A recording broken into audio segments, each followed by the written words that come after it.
Yes. So good afternoon also from my side. And thanks to Paul for the nice introduction. I work as assistant professor at the Tilburg Institute for Law, Technology and Society. And I conduct research on legal aspects of standardization and how standards interact with EU law. So I will give a brief introduction to the topic today. Before I present our speakers, I should say a little bit also about the reason why I selected this topic. And this is because I feel that this is an interesting topic for people from different disciplines, as Paul also mentioned. And it's not interesting only for the academic debate, but also for policymaking, legal compliance, of course, also technical experts and engineers. And this is obvious from the excellent speakers that we have on the panel today, but also from the wide interest from the participant side. So our speakers today are, and I'm going to present them with the order that they're going to speak. Professor Ian Valden is a professor of information and communications law and director at the Centre for Commercial Law Studies at Queen Mary University of London. And Ian will present about the Network and Information Security Directive, which is currently under reform. Next, we have Slavek Gorniak, who is a senior cybersecurity expert at the European Union Agency for Cybersecurity, so this is ENISA. Slavek will present the policy perspective and the latest developments as regards standardization and certification in the Cybersecurity Act, but also other related laws. Next, we have Dr. Shahnaz Dilimani, who is an artificial intelligence and data science consultant at PwC in Luxembourg. And she's also the winner of the student category at CEN and CENELEC Standards and Innovation Awards for 2021. And Shahnaz will focus on AI. Then we had scheduled Alessandro Guarino as a speaker, but unfortunately could not participate due to unforeseen circumstances that were communicated earlier this morning, so we could not find a replacement. And Alessandro would be representing CEN and CENELEC, so that's a bit unfortunate, but we have participants in the audience that work at CEN and CENELEC, so please feel free to participate in the Q&A and share your views in relation to CEN and CENELEC related issues. And then we have the last speaker of the panel is Dr. Annalisa Volpato. She will present on legitimacy issues in standardization. And Annalisa is assistant professor in EU administrative law at the Maastricht University in the Netherlands. So this is briefly the agenda. We're going to have first all the presentations and discussion and Q&A in the end, and we have reserved plenty of time for that. So some basic information. So what are technical standards? To start from the basics. Technical standards are technical specifications, right? They are adopted according to the EU law, at least, by recognized standardization bodies. And this is something that will be interesting for discussion as well. So the standardization bodies that are recognized by EU law are quite limited in number. So the European Standards Organizations, CEN, CENELEC, and ETSI, the international standards organizations, ISO, ITU, and IEC, and of course at national level, all the national member standardization bodies at member states. What is very important to remember is that standards are voluntary. So compliance with standards is voluntary, is not compulsory. This is an overview of the relation of standards as opposed to the law. And of course, in practice, the lines are a bit more blurry. Despite this simple overview, we see, for example, that compliance with standards is voluntary. But of course, the Court of Justice of the European Union has already ruled that standards are part of EU law, and all the research community was seeking to find out what this means in practice. So this is to say that the relationship with standards and the law is not as straightforward. But of course, there are some basic rules of separation, of course. The main of which is that standards are adopted by private organizations as opposed to legislation. The topic, however, of the session today is whether and to what extent standards may help the law to achieve some of the goals. So as regards implementation, harmonization, regulatory compliance, and we will discuss several of those examples together with our excellent speakers. Here I have, on the slide, I have one example of how standards are used as a regulatory technique in the proposal for AI regulation. So in the proposal, we see that harmonized standards, these are standards that are adopted on the basis of European Commission standardization requests, are presumed are offering a presumption of conformity with some legal requirements. So this is one approach. A different approach is found in the General Data Protection Regulation, where we see a looser approach on how standards interact with EU law. Here we see that in the final text of the GDPR, as opposed to the proposal of the European Commission and the European Parliament and Council versions, the final text has a few references to technical standards in relation to certification and in relation to the right to object. However, in practice, there is a growing activity, especially with the European standards organizations developing technical standards in the field. So this is to represent a little bit the discussion about the different approaches in engaging with standards in EU law. And of course, there are several open questions that we're going to discuss during this webinar. The open questions concern, well, whether standards have an added value, what is the exact added value in relation to each regulatory area, so AI, cybersecurity, data protection, how standards can function in practice to help with the achievement of some regulatory goals. But also another debate and discussion is whether standards are fit for purpose. And a quote here on the slide, the standardization strategy of 2022, published earlier this year by the European Commission, that actually calls the European standards organizations to modernize their governance models to fully represent the public interest and the interests of SMEs. So without delaying more, I will give the floor to Professor Ian Valden. So the floor is yours. Thank you very much, Irene, and thank you very much for inviting me to come to speak today. One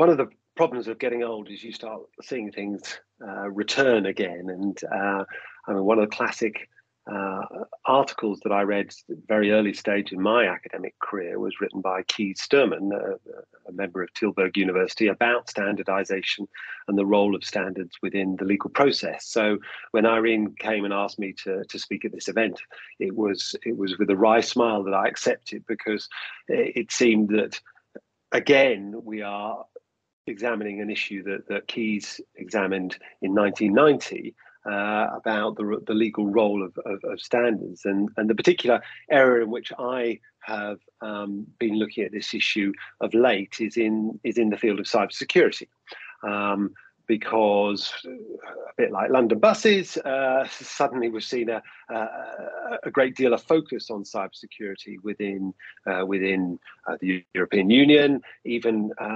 the UK has been doing a considerable amount in this particular area, and the activities in cybersecurity with regard to standardizations has challenged a number of the points that Irene has already mentioned in her introduction. Obviously, what is the role of standards as a regulatory tool? To what extent, if they are going to be a regulatory tool, are they necessarily voluntary? They may be voluntary, but they can be incorporated within legal obligations, both public law and private law. To what extent are they private? They don't need to be generated by private institutions. It may be something that governments want to lay down, and we certainly see that in the area of cybersecurity. The UK government is currently consulting on some cybersecurity regulations for the telecom sector, which includes a statutory code of practice. And last but not least, to what extent are standards objective? There are different types of standards, and the notion that they are somehow objective is something that we need to challenge and examine. So in terms of what I want to talk about, I just want to use cybersecurity as an example of how standards are being examined or being used as a regulatory tool. And when I talk about cybersecurity, I'm concerned. We're interested in the protection of data, and another speaker will be talking about the GDPR. We're concerned with devices. Recent proposals from the Commission for radio equipment, for example, again embraces cybersecurity as a standards issue, as an essential requirement for placing devices, internet-connected, enabled devices onto the market, which is clearly relevant for IoT and other market developments. We're concerned with protecting supply chains, recognition that in our online environment, we actually have very complicated supply chains.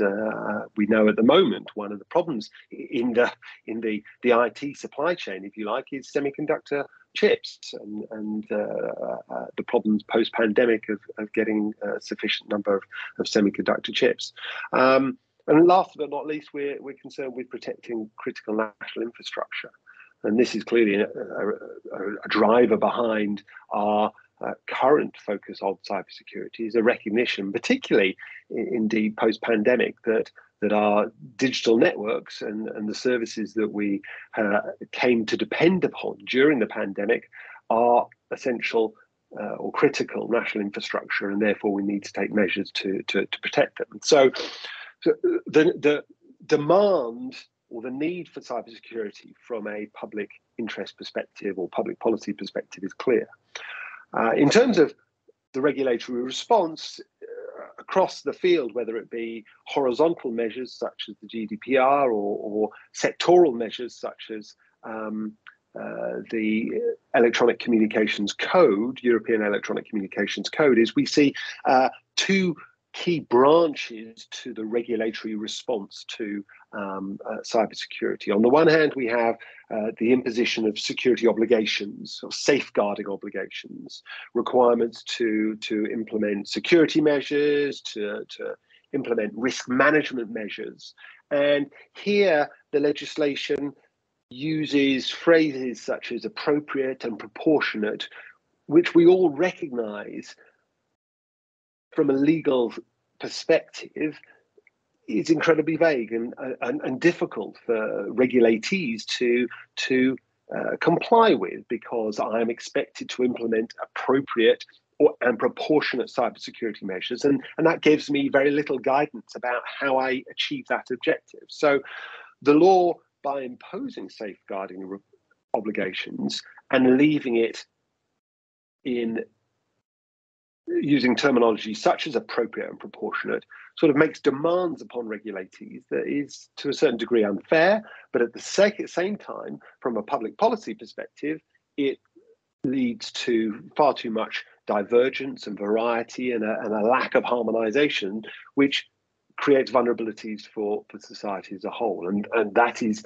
at heart the public policy driver for cybersecurity is I am vulnerable to your insecurity as I am to my own insecurity. The network nature of modern communications, again illustrated so starkly recently through the pandemic, means that the negative externalities of your insecure device, your insecure network, means the need to intervene at a public policy level. So we have safeguarding obligations, and the other strand is notification or transparency obligations, breach notification, incident notification, and the like. And within this mix of these two obligations, safeguarding obligations and transparency obligations, we see an emergence of a range of different regulatory tools. We see the use of guidelines. NISD, who is going to be speaking in a moment, NISD, a large part of their role is to issue guidelines in regard to security. We see guidelines being issued by national data protection authorities. We see guidelines being issued by financial prudential authorities. Guidelines, codes of practice. Codes of practice may be imposed by regulators or may be developed by regulatees, and codes of practice become part of the soft law response to essentially obligations couched in terms of high-level, vague thresholds such as appropriate and proportionate. So standards and certification fits in within that particular field. What I also want to use as a case study when thinking about standards and certification is I want to focus on the Network and Information Systems Directive, which was adopted in 2016 and was the first, well, if you like, it was part of the response to the concerns about the critical nature of networks and information systems and the need to ensure that those that use networks and information systems, such as water suppliers, power, financial services sector, transport systems, to ensure that they had implemented appropriate and proportionate security measures. But as well as the classic critical infrastructure sectors, such as power and water and energy, we also see in the Network and Information Systems Directive the regulation of intermediaries, entities providing services that allow others to operate within an online environment. And because of the dependency that has developed on those others, those intermediaries, there is a concern that these entities also implement appropriate and proportionate security measures. And here we're talking about online search, online marketplaces, and cloud computing.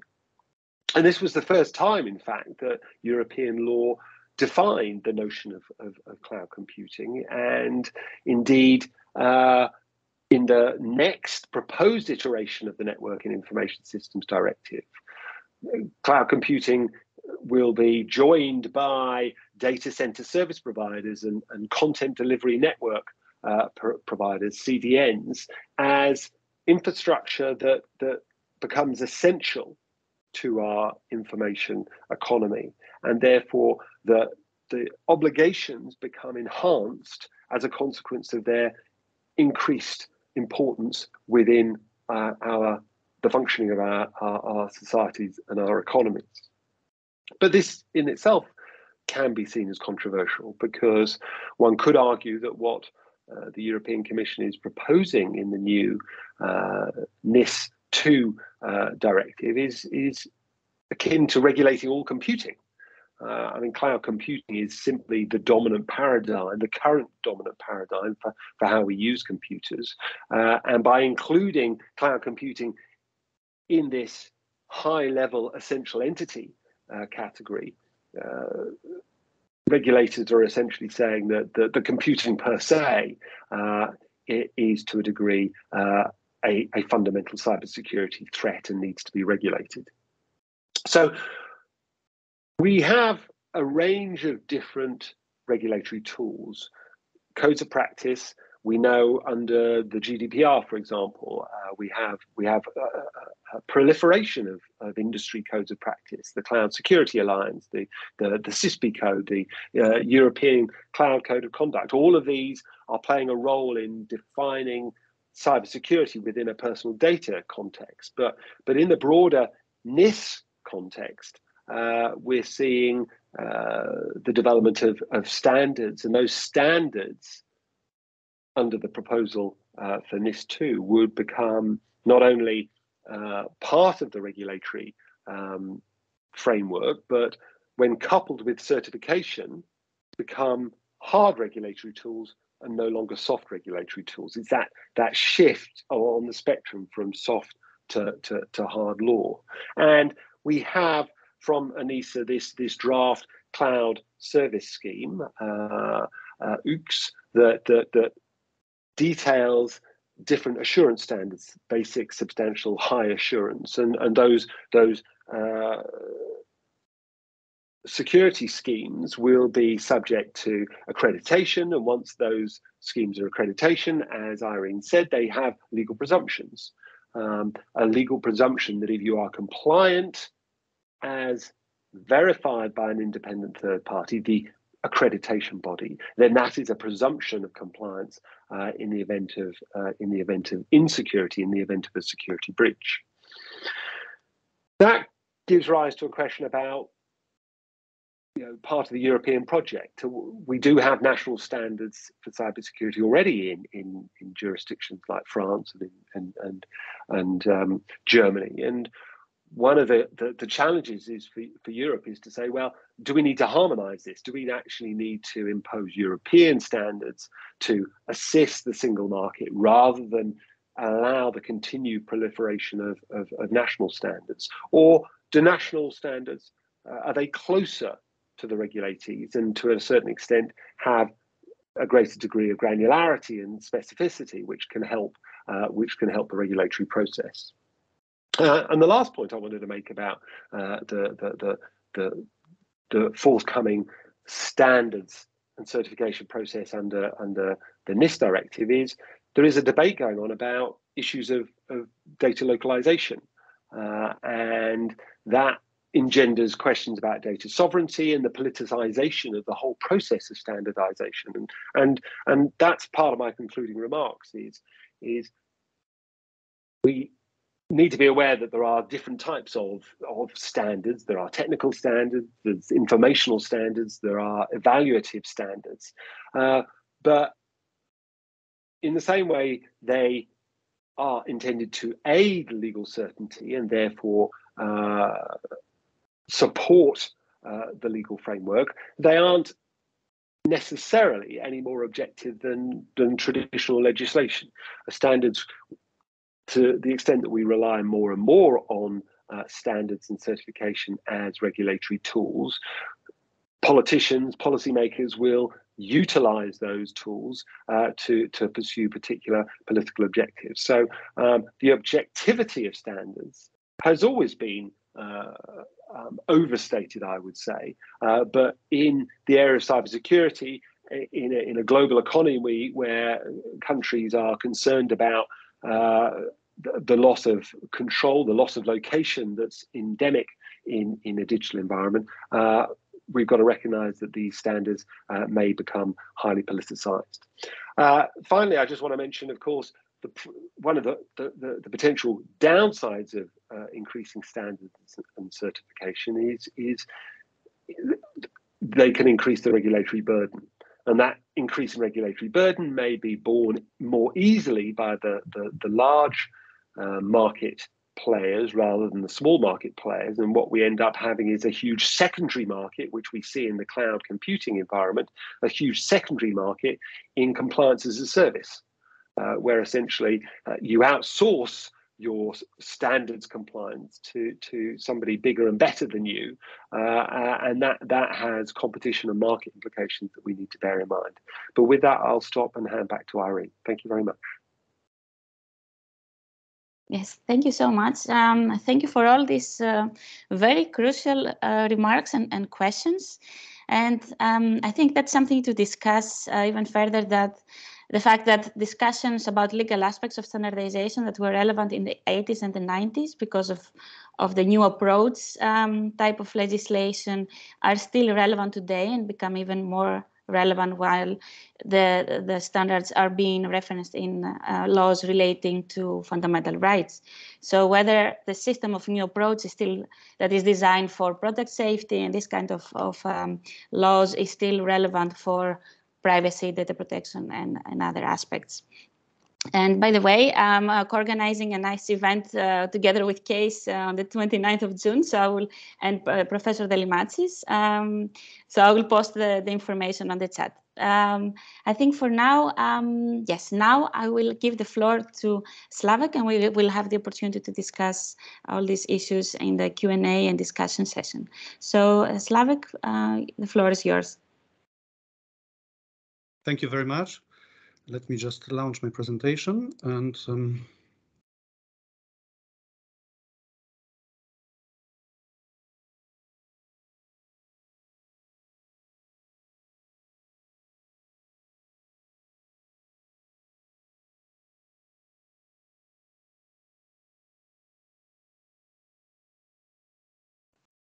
so sorry for the small delay. So hello everyone. My name is Slavek Gorniak. I work at the agency ENISA, so which is the cybersecurity agency of the European Union. And I wanted to to share with you some of our thoughts. I mean, ours, meaning the agency's thoughts about cybersecurity standardization and the views how to tackle this important matter.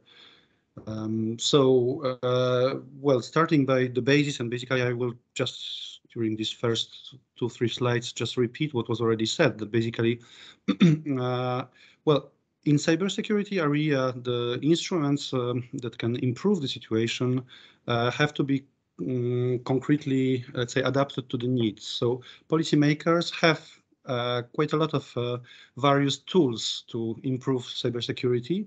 And of course, well, I mean, going from the more general ones like international treaties and agreements, then the legislation that we are talking about today as well, policy statements and strategy, so something that is developed once per couple of years that sets up the directions where to go. And then we have, of course, standards that we are talking about today, and good practices and, well, awareness raising and training of users. So when it comes to the standards, it is really important to be able, let's say, to choose this tool when it is appropriate. So standards, as also written in the slide, are well suited to problems that require normalized approach, and they are stable in time. So something that is really tangible. Now, also I will repeat now what was said before. So standards are certainly important in many areas. So for improving efficiency and effectiveness of key processes, for example, of certification of being able to compare different products. So it facilitates integration of systems and interoperability. Of course, well, we have different plugs, we have different interfaces, and without the standards, probably we will not be able to interconnect among various providers and various sellers. So one thing that is very important for us, for ENISA, because, well, ENISA is charged actually of developing certification schemes in the area of cybersecurity according to the Cybersecurity Act.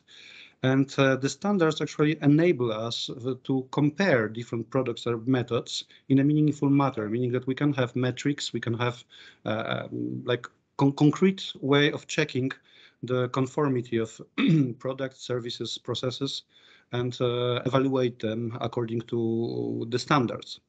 So, of course, they also provide a means for users to assess new products and services. Well, in the end, we can say that the standards promote economical growth because of this interoperability that is provided by the standards. We have, however, a lot of challenges that we are facing in the area of cybersecurity, and actually it is not only related to cybersecurity, because many other areas are also affected by these challenges. So organizational ones are that we have a plethora of various organizations. So apart from the recognized standardization bodies, which are the European ones, CEN, CENELEC, and ETSI, we have also international ones, so ITU, ISO, IEC. But apart from this, we have a lot of industrial bodies that are being created only for some very specific areas like 3GPP, GSMA, OASIS. A lot of these organizations are actually providing good standards, but when it comes to this, let's say, the problem with the quantity of standards that is being produced at this moment, it provides some organizational challenges. For example, like, well, which sets of standards to choose, which ones are the most correct ones, and actually where are the overlaps. NISA has made a study on, in general, on cybersecurity standards a couple of years ago, and then we expected somehow that we will have like a continuous line of standards.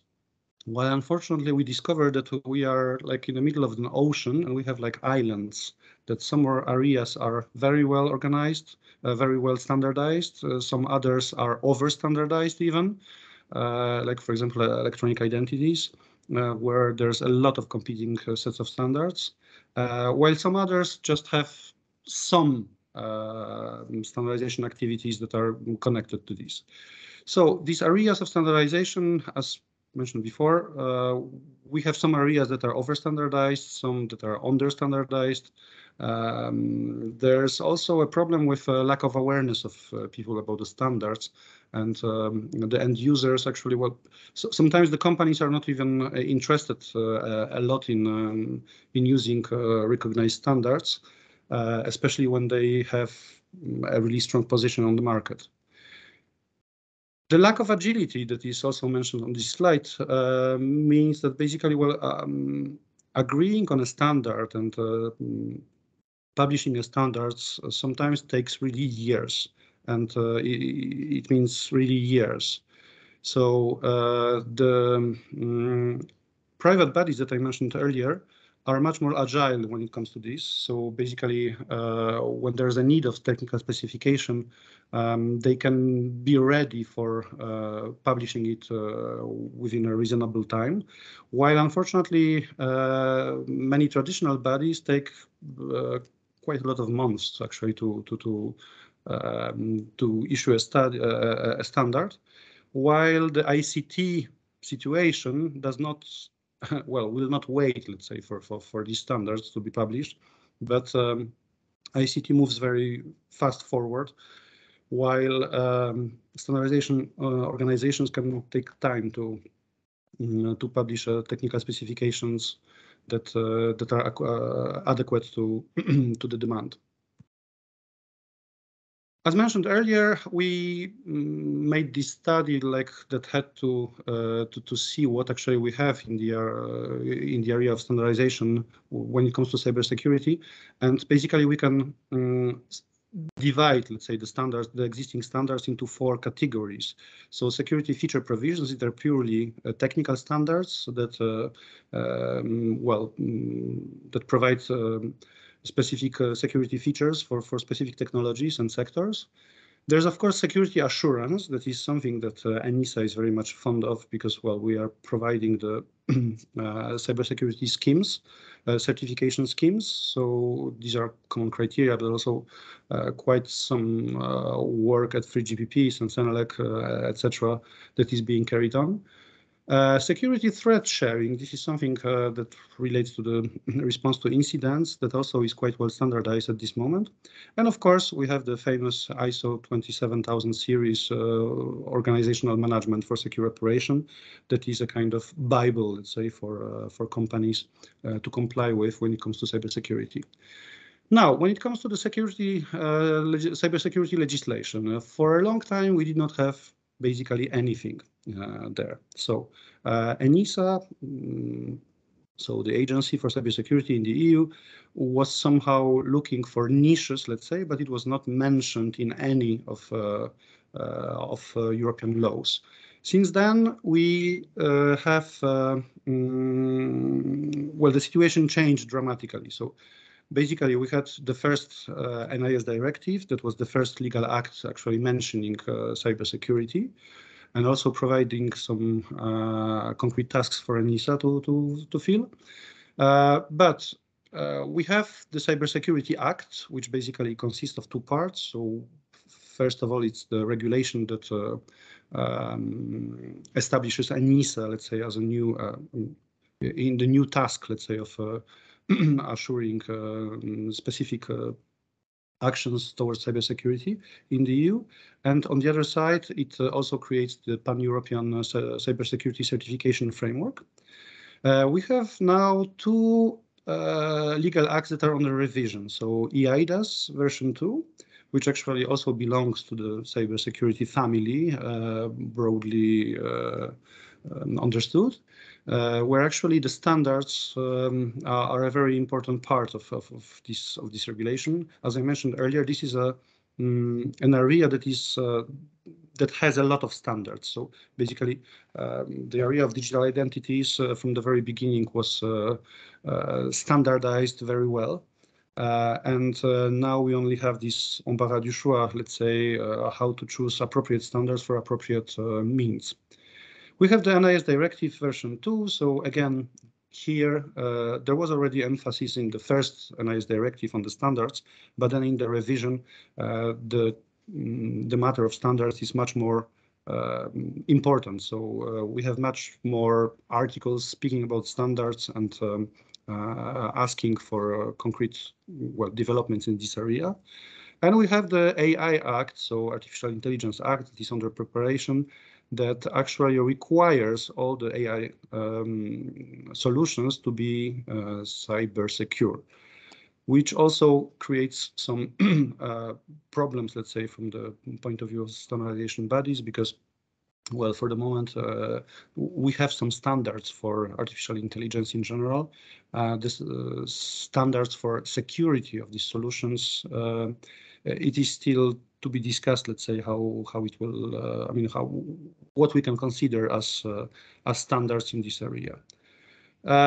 Again, coming back to the Cybersecurity Act, well, this is just a set of recitals, because, well, the devil is in the recitals, not really in the articles in this case, where actually quite a lot of provisions and views from the European Union towards standards are reflected here.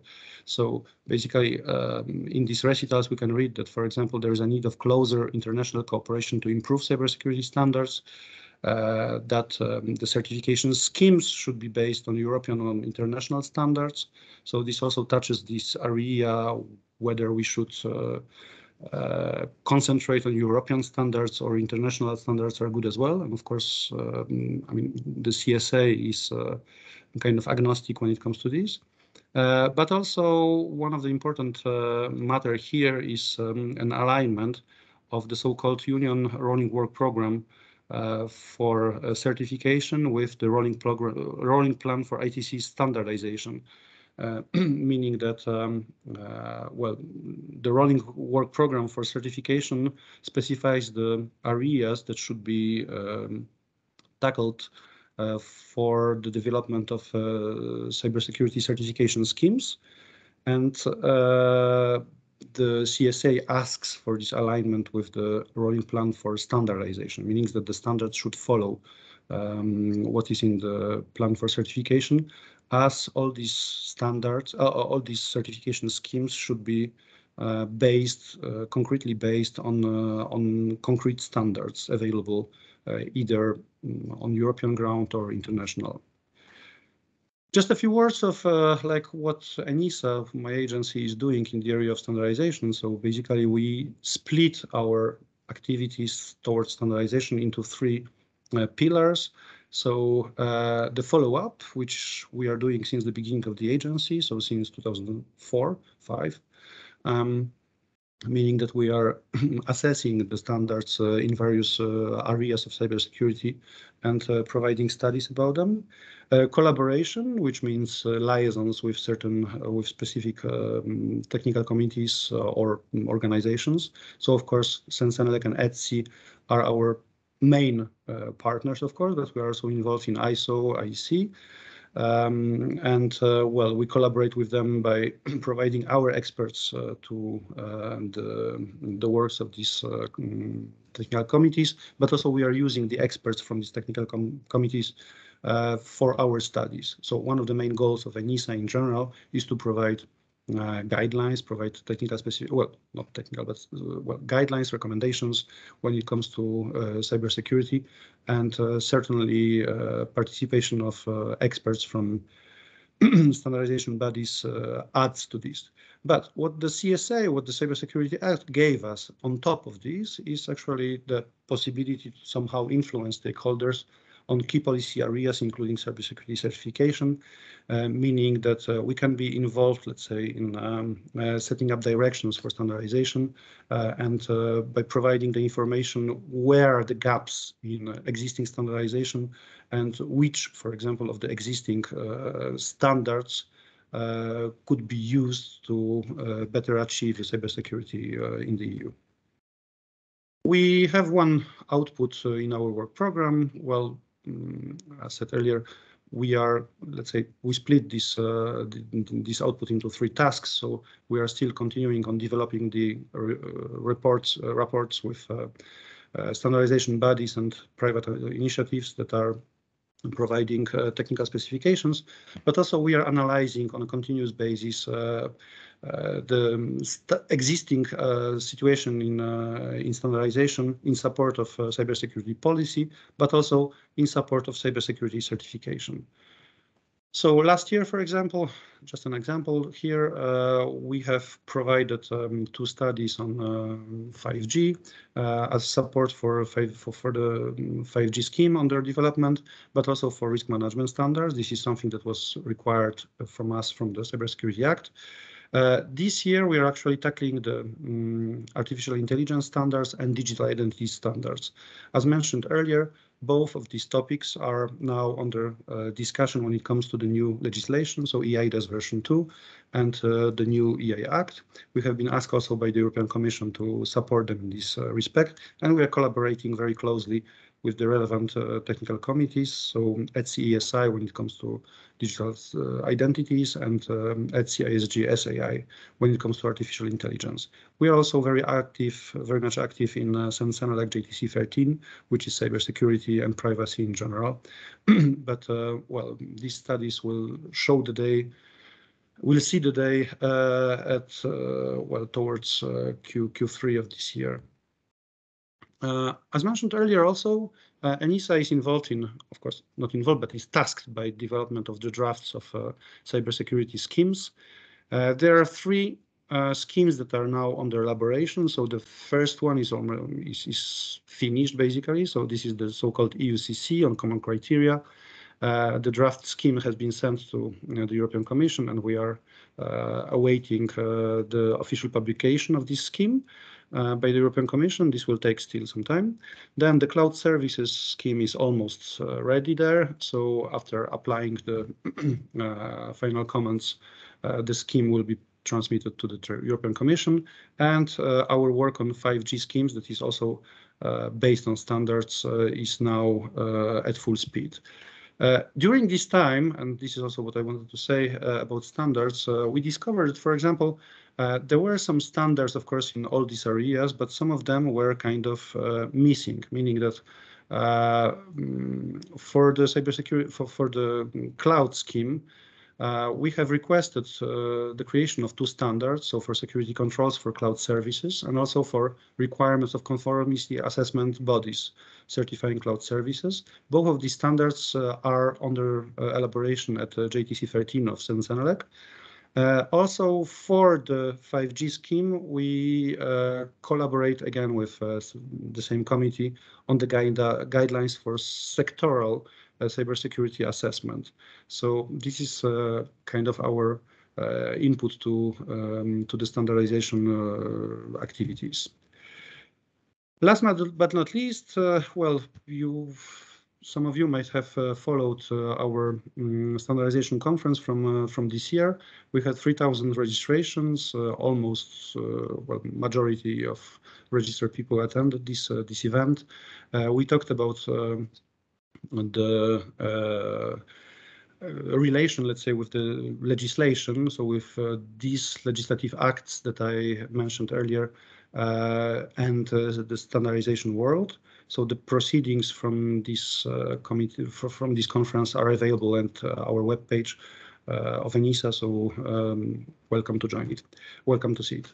So thank you very much. I think I took a little bit more time that I was allowed to, but as Alessandro is not here, I just allowed myself to speak a little bit longer about this. So sorry for this. Thank you very much for your attention, and I'm available for questions afterwards. Great. No worries about the timing. I will ask, so thanks very much for the presentation. It's very interesting to see that ENISA is really active in standardization, and with all these activities, and also that you have a bird's eye view on also the challenges, not only the benefits. So that's really interesting to note. So because we are indeed with tight on time, I will ask our next speaker, Harmonize, to turn on the camera and share the screen in case you have slides to share. Irene, can you hear me? Yes. Okay, hello. Thank you very much to invite me. Actually, I'm really excited to be here, and it was really great to hear Ian and sorry if I don't pronounce the names correctly. It's like right? Yeah, from ENISA. The presentations were really interesting and very insightful. And actually, we had. I'm happy that there are also some overlaps. So I will also discuss a little bit in more detail on the specific topics in AI. So let me share my screen so that I can share with you some of the topics in line with AI. Can you see my screen? We can see your screen. If you can use presenters mode, that would be great.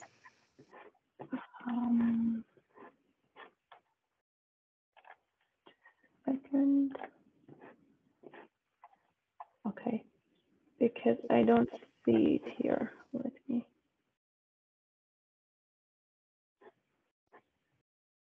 Yes. Okay. Okay, so please go ahead. Okay, perfect. Thank you. Okay, so my background is a little bit different from the other people. So I met, first of all, Irene in a conference in Palermo, in Central Lake event. So it was really great to talk to her. And I've noticed that, okay, also like from the law background, there are lots of activities going on. Of course, it's pretty much related to standardization and regulation. My background is mostly on the technical perspective. And I'm covering basically AI and the machine learning, mostly from the technical perspective, from the computational perspective. So just a little bit about myself. My name is Harmonize. I have a PhD in AI. I worked in AI and machine learning algorithms in my PhD.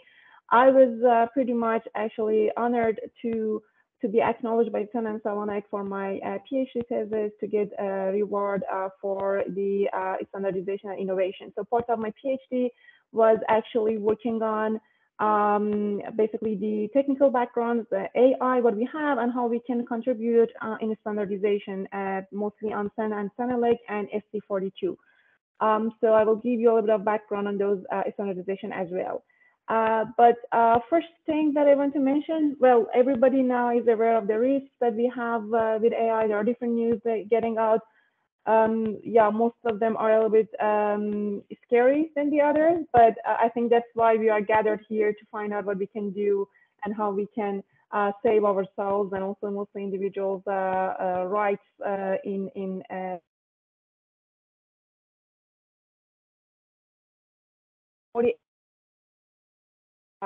this concerns about regulations, the compliance that comes that is related to AI, and also more even like 55% in cybersecurity concerns. So this is actually an important factor now for all the companies, for all the stakeholders to be considered. And I think like now the regulations and standardization are more and more important than before. So just looking into the timeline, like there's lots of activities recently. Like GDPR was mostly the important one in EU. Of course, there are lots of things going on. And what I would like to also highlight today is the AI Act. As also mentioned previously, so it's still under development, in a draft version, but of course it raised a lot of concerns and questions for companies, also for us, because we are also delivering solutions, AI-based solutions to our clients. So it's also important for us to provide a framework that is trustable, and also it is basically we have a responsible AI framework. So we want to be compliant with all these regulations and standards. So it's really important for us. And of course, there are lots of things going on by Nis, the bias report that came out recently, and the fairness, transparency. Again, like providing guidelines, regulations, standards is pretty much important to put everything in line and to answer all these concerns. Just again to highlight one of those many activities, I would like to mention AI Act. So it has been recently basically discussed, and the first draft is kind of published in April 2021. So it is actually an objective-based, let's say, based on different levels of risk. So it defines 4 levels, and then for each of the levels, it proposes some kind of requirements for both users and providers. So of course, there are many questions how to comply with these regular requirements and how to implement and apply it.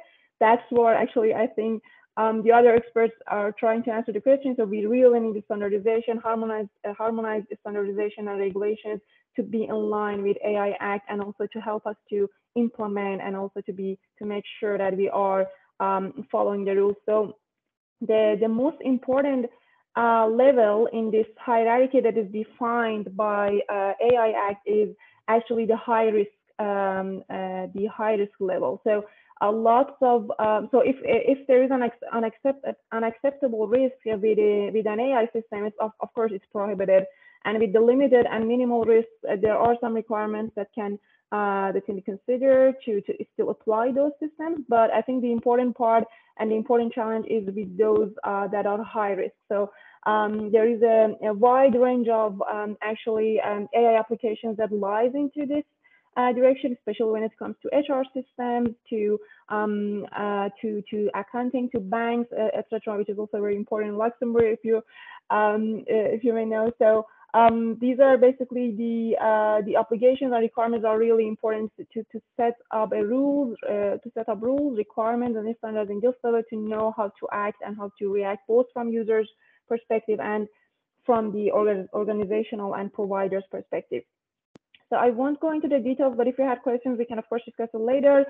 Just to focus more and provide you more examples. For example, in case of like in the critical infrastructure, in educational training. So these are all examples of also the applications where AI can be risky, where actually they can be considered as high risk applications.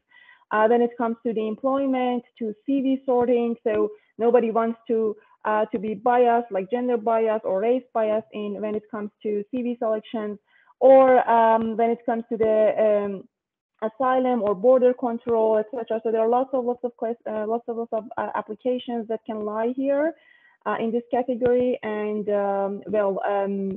we are waiting for the next publication and see like what kind of standardization of which rules will actually help us to recognize and to fulfill this, to answer this high risk application. So there are 2 sets of rules and obligations, as I mentioned. So there are some in this draft.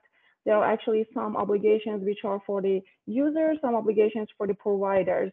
that they are obliged to follow up. So some of the key obligations, for example, for the providers of course, the important one is the conformity assessment, the technical documentation for the transparency and for the to make it available for the users, the high quality data set to make sure that the data is unbiased, it's fair, and risk management system. Of course, the list is ongoing, but these might be considered as the key obligations. So in case of the user side, there are also set of rules. Of course, the important part is, again, to consider the GDPR rules and the impact assessment under GDPR.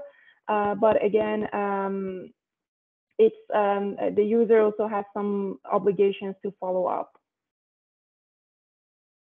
Well, so as I mentioned earlier, and also like it's obvious that standardization is playing an important role here to be able to implement and to have this basically put AI Act in action. And well, now harmonized standards are basically what is needed, wanted actually project initiatives that are asked from and also from different stakeholders, different standardization body in EU, in order to develop and in order to increase the number of standards. Because as mentioned also earlier, unfortunately, AI is one of the areas that we don't have a lot of standards. So there are a couple of standards, but they are mostly technical reports. So there is one actually, one of the important ones that might be really helpful also in line with AI Act is 40,001, which is still under, I think now it is under development. No, sorry, I think in a committee draft, if I may be right. And I think that one will be really put in line different aspects of AI from technical perspective, and also to be able to certify kind of AI in AI systems. So there are a lot of activities going on from different SDOs. So ISO IEC JTC1 was one of the first one. Yeah, I think IEEE was the first one, if I may be right. So in case of like ethics, but in case of like artificial intelligence terminologies and technical aspects, trustworthiness, SC42 is more active. Then we also have like JTC21, which has been now there is an ad hoc group related to conformity assessment. They are working on providing guidelines and also regulation and standards for conformity assessments of AI. So just a quick, maybe looking into the evolution, what has been done. So sorry if this is not too updated, but just try to have a high level view. So initially, IEEE was basically the global initiative on ethics of autonomous and intelligence systems, they call it. And then afterwards, SC42 in 2018 initially. So you see that everything is pretty new. So we don't have too much of a history in standardization perspective, unfortunately, in AI. But the good news is that there are a lot of working groups now in AI, in SC42, that are working on different projects. There are new initiatives, new documents proposed, new items proposed in order to address different gaps and to provide more, to enrich actually the standardization in AI. So there's also Sentinel group. So it started with focus group, and now we have like JTC21, which is the joint technical committee on AI.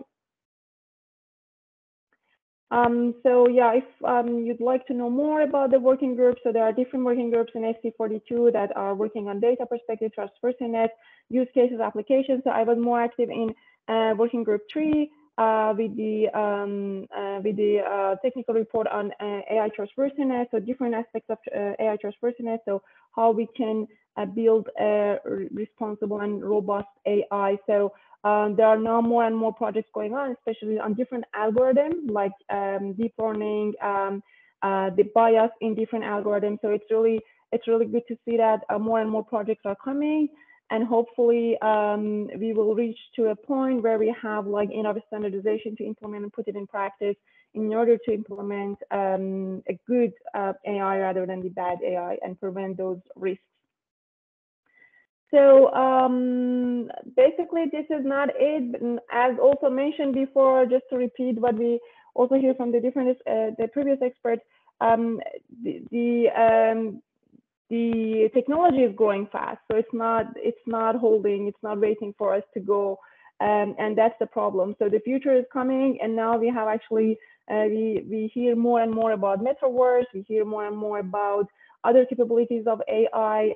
There is a great discussion. There's a huge discussion on AI for children. So what are the risks? What should we consider? There is AI privacy by design. So how we should be more agile and flexible to provide privacy and security measures for AI. So it should be actually considering each step and to be adaptable and to respond to all the risks that comes in each level rapidly, rather than taking it as a whole. So these are some discussions that we are actually taking into account in the whole global AI community that we have in the company, and well, it's non-stoppable, right? So we should be a little bit more active on the standardization part as well, to be able to to create this harmony between the advantages of AI and control the risks to be able to enjoy, to all of us can be enjoyed. So a little bit on our side, what we do. Harmonize, we're running out of time, so if you could speed up. Sure. So just the last point, in case of responsible AI, well, yeah, we also work on this step-by-step process where we consider different risks, and we provide different solutions at each step in order to create a global, to create a responsible AI framework and address the privacy concerns, and basically to build a trust and confidence in our AI solution. So that's it from my side. If you have any questions, I will be happy to answer you. Thank you very much for the opportunity. Thank you so much. And there are already questions for you in the chat. So we will have the opportunity to get your replies in the Q&A session. And I think I should move to the next speaker. So thanks very much, Harnaz, also for the overview of current and upcoming efforts in standardization. And now we will hear more from Annalisa. If you could turn on your camera and share your screen. Yes. Yes, thank you, Irene. I will share my screen in a moment. So please let me know if you can see it. Yes. See it? Okay, yes. Perfect. Thank you very much, Irene, for organization of this conference, and to the previous speakers, which have highlighted very interesting aspects of standardization. This last presentation will concern legitimacy of European standardization. And the idea is to walk you through the evolution of standardization as a regulatory technique from the perspective of EU law, in particular EU public law, and to focus on some issues which have been raised during the political debates, but also in the legal scholarship about standardization, and to focus specifically on the recent case law on the Court of Justice, which has addressed some of these issues. So, to start again from the basics, we have already seen how the use of technical standards to support, implement, or operationalize EU legislative text is a well-established regulatory technique under EU law. There are today more than 3,600 standards, technical standards, which support EU legislation. And so they become somehow part of the regulatory framework which governs important areas of EU law. Under EU law, technical standards comes in a variety of shapes and forms, if you want. There are, of course, standards established by European standardization organizations, Sensenelec and ETSI, that have already been mentioned, but also international organizations. And especially in the international context, there are, in addition to the well-established international standardization organizations, there exists a number of more informal, ad hoc, flexible foreign consortia which also establish standards and that might be relevant for EU law. Also, the way in EU law makes standards relevant for the legal framework varies a lot. The most common ways in which standards are somehow incorporated in EU law is by reproduction, so simply copy-pasting the text of standards within an annex to a legislative text or in implementing measures of the Commission and so on. But also, and maybe more commonly, and of this we have seen some examples so far, this morning, through incorporation by reference, so static or dynamic references inserted in legislation which refer to certain international or European standards, mentioning the name of standards and referring the legal and natural persons to the text of the standards to comply with EU law. The prime example, the most important example and historically relevant example of this incorporation by reference is, of course, the new approach, this new regulatory technique inaugurated in mid-80s, which was already mentioned, and according to which EU institutions decided that EU legislation should limit itself to establish only essential requirements of health and safety of industrial products, while leaving to European standardization organizations the definition of the technical details of a certain matter. So in a nutshell, just to recap what the new approach looks like, let's say the process looks like, typically we have a directive or a regulation which establishes only the essential requirements for products, and then the European Commission, on the basis of this directive, will send a request for the elaboration of a technical standard to one of the European standardization organizations, CSA and NISD, which will elaborate it, issue these harmonized standards, which is the name which it is called, these standards elaborated for harmonization of the internal market, and these organizations send it to the Commission, and if the standard complies with the requirements of the request and with the EU law, the reference to it is published in the official journal. This publication gives a presumption of conformity with the legislative act, which means that a product which complies with these harmonized standards is considered to comply with EU law itself. As you see, in this way, technical standards are systematically used as tools for regulation, and this has been considered, is still considered a successful story, a solid public-private partnership between these EU institutions and European standardization organizations.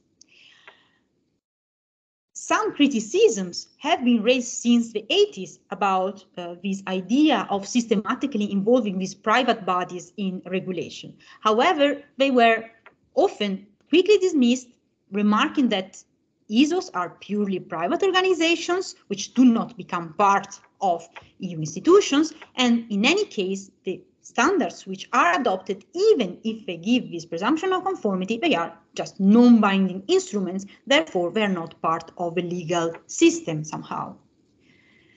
Well, in the last 10 years, this narrative of standardization of a purely private, non-binding phenomenon has begun to be questioned in literature and also in the case law especially.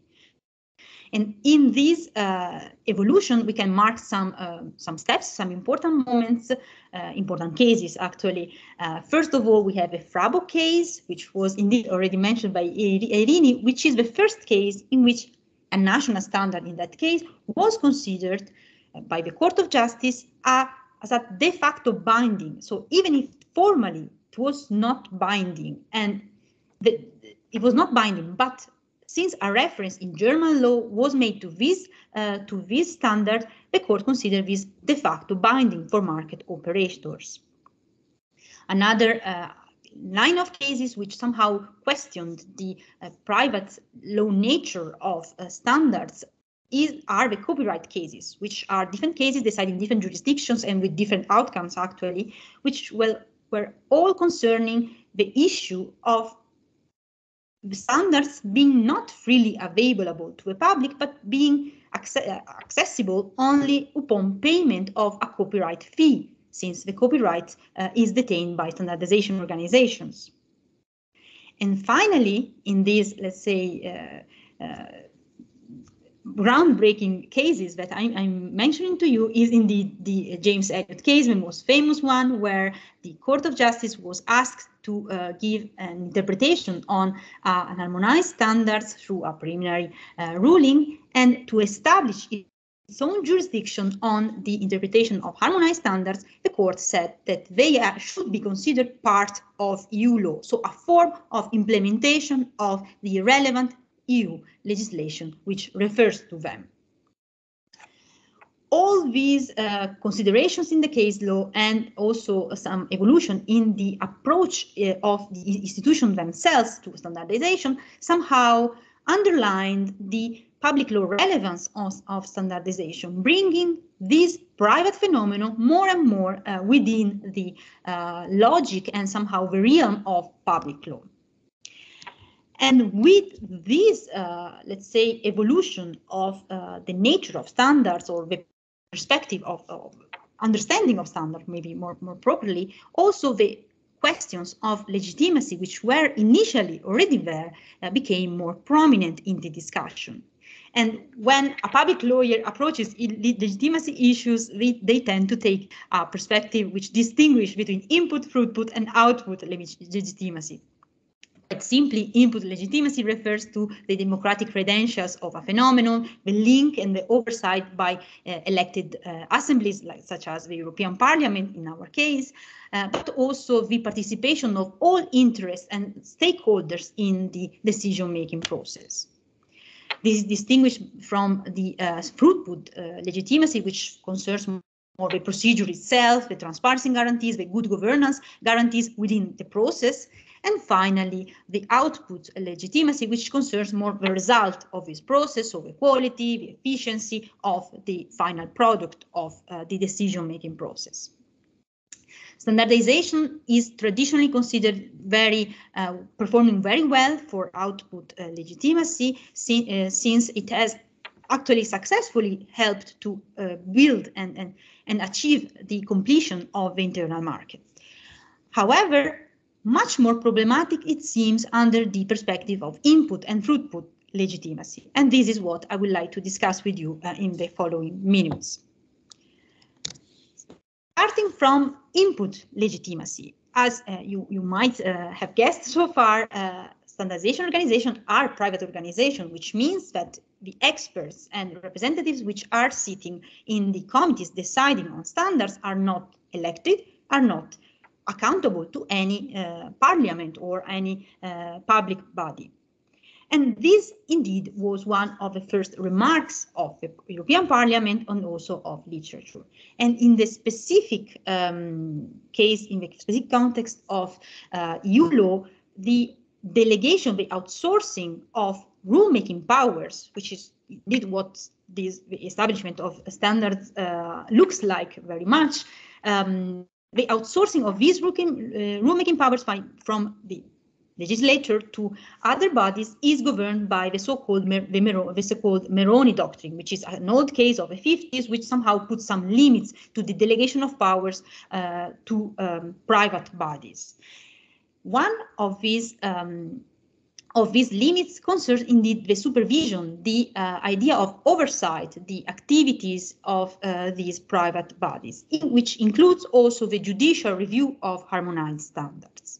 And even if the activities of standardization organizations are not discretionary, tend to be very technical, very limited in their scope, this impossibility to bring an harmonized standard in front of a court of justice was considered a failure to comply with the Meroni doctrine. In fact, the possibility to have judicial review of harmonized standards is faced with many hurdles, both legal and practical. Of course, there are problems of standing in front of a court of justice, a problem concerning the locus standi of harmonization of a standardization organization themselves, which do not have a passive locus standi in front of a court of justice, and also on the possibility to consider standards are having legal effects, which is one of the requirements to have an action for annulment. This seems to have partially changed with the last evolution of the case law that I mentioned to you, since we have seen that in James Head, the Court of Justice established its own jurisdiction on the interpretation of harmonized standards, at least for preliminary rulings, so under Article 267. And also, it appears more and more established in the case law that indirectly an action for annulment can be brought against the decision of the Commission to publish a reference in the official journal to harmonize standards, so indirectly then questioning the legal status of the standard itself. Clearly, these are still hypotheses which have not been tested yet by the court, and the whole discussion of the compliance of harmonized standardization to the Moroni doctrine is indeed a question which has not been answered yet in the case law, and so it remains open. More about the input legitimacy, one of the issues which have been identified with the standardization community is the lack of participation of, or initial lack of participation of societal stakeholders, and to address so the fact that representatives of small and medium-sized enterprises, consumer organizations, environmental organizations, or also labor organizations, which were much more neglected than the interests of bigger companies, which are indeed the ones who are the most active in standardization. To address this, Regulation 1025 of 2012 has indeed included some guarantees for these societal stakeholders, asking the European Standardization Organization to encourage and facilitate their participation, and also providing some financing for their activities in standardization. However, some empirical research has shown that these can be still improved, as much of the participation mechanisms are left to the goodwill of the standardization community itself. And of course, the regulation of 2012 is applicable only to European standards, while the international standardization context is, of course, beyond the reach of this regulation. Moving now to the throughput legitimacy, so the legitimacy which concerns the process of decision-making, concerns about the transparency of the process itself was raised in the past and again addressed by regulation of 2012 to a certain extent, providing, for instance, the communication of standards within the standardization community, the publication of a union work annual program, and so on. So to a certain extent, this has been addressed by the regulation. What has not been addressed and actually concerns, represents the main issue, which is actually under debate in the case law and in literature, is the transparency of the text of a standard itself, so the content and the outcome of the process of standardization. As I mentioned, the text of standards is covered by copyright, which is detained by standardization organization and which normally is makes it available under the payment of a fee. And also harmonized standards, which are so systematically embedded in the legislative framework of New Approach Directive, they are not published in the official journal. What is published in the official journal is only the reference, the name of the standard. So the question that public lawyers raised, of course, is this compatible with EU law? And in the case Stichting Roekspreventie, which was decided some months ago, this was questioned and was indeed the matter of contention, and a number of profiles were raised against this situation, let's say. First of all, it was questioned whether it is possible to send a request for access to documents to the Commission and get the text of the standards by the Commission. And the court answered that indeed it is possible to send a valid request pursuant to the regulation on the access to documents, which is the way in which EU law somehow crystallizes and operationalizes the principle of transparency under EU law. This possibility is recognized by the court, and this was considered sufficient by the court.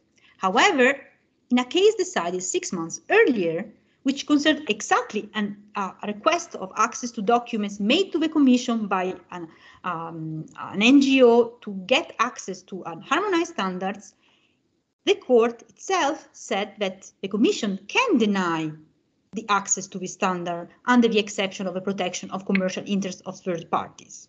So what is the point of having a valid request of access to documents if in the end it doesn't bring any access to the actual text of the conference? So in that sense, the answer of the court is quite disappointing, if not, a little bit pointless. Another profile which was raised is the connection of this copyright protection with the obligation to publish legal text of official journals. If standards are part of EU law, if standards have legal effects, why should they not be published completely according to Article 297? On this point, the court actually refused to answer, claiming that Article 297 does not mention these atypical forms of legal texts. And in any case, the only obligation which could be, which concerned the publication, an obligation to publish in the official journal, is established by a regulation which has the same hierarchical level of regulation which was it was challenged during the case. So no review was possible there. Finally, and this is the most important point which was somehow discussed in this case, was the principle of legal certainty, which is a corollary of the rule of law itself. And indeed, here the court recognized that it is a general principle of EU law, and it requires that EU rules have to enable those concerned to know precisely the extent of obligations which are imposed on them. So to arrange their behavior according to the rights and duties that they have to know. In the absence of a publication, acts cannot be enforced against persons, so they don't have legal effects for them. So what does this mean for standards? In fact, only standards whose text is published in the official journal can be binding to the general public. And this seems to be completely in line with legal certainty. What is very surprising is that in the reasoning of the court, there's a twist, because if these standards are not binding for the general public, they might be binding, they can be binding for undertakings who can get access to the text of the standards through the standardization organizations.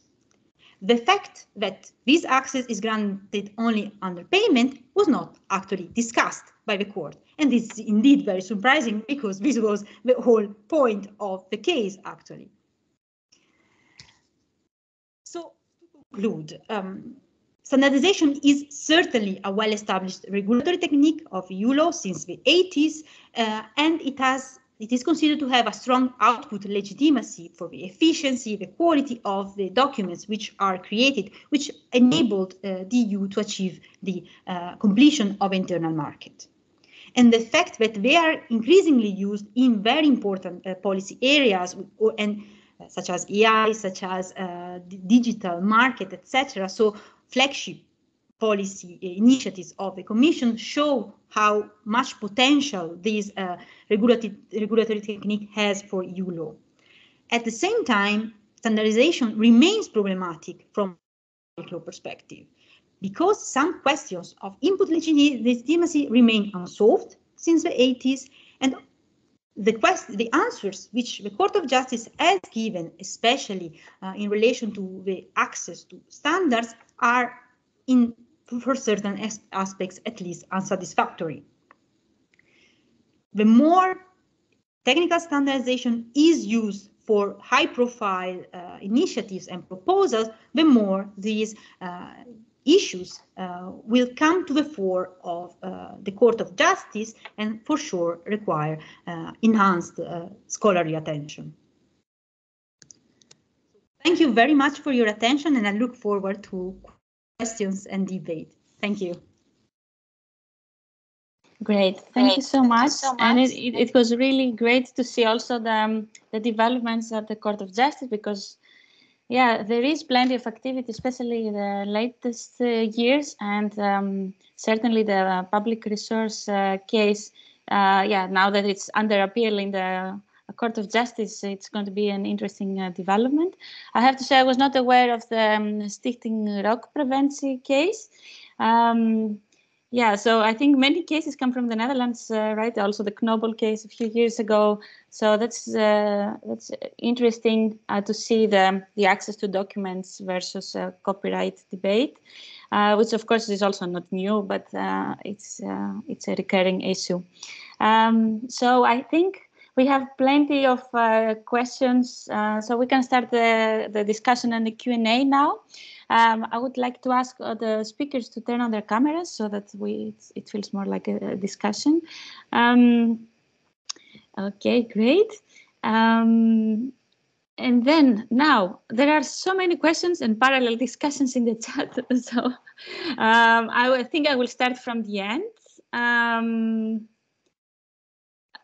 Let's see. So there was a discussion about consensus, that is the meaning of consensus. So I don't know if Chiara would like to get the floor and ask the question, or even share the views of ANEC or Professor Marsden. Sorry, I'm spotlighting you, but I think it's interesting to hear from you. Yes, okay, so Mohammed, please turn on Chiara's microphone. Giovannini.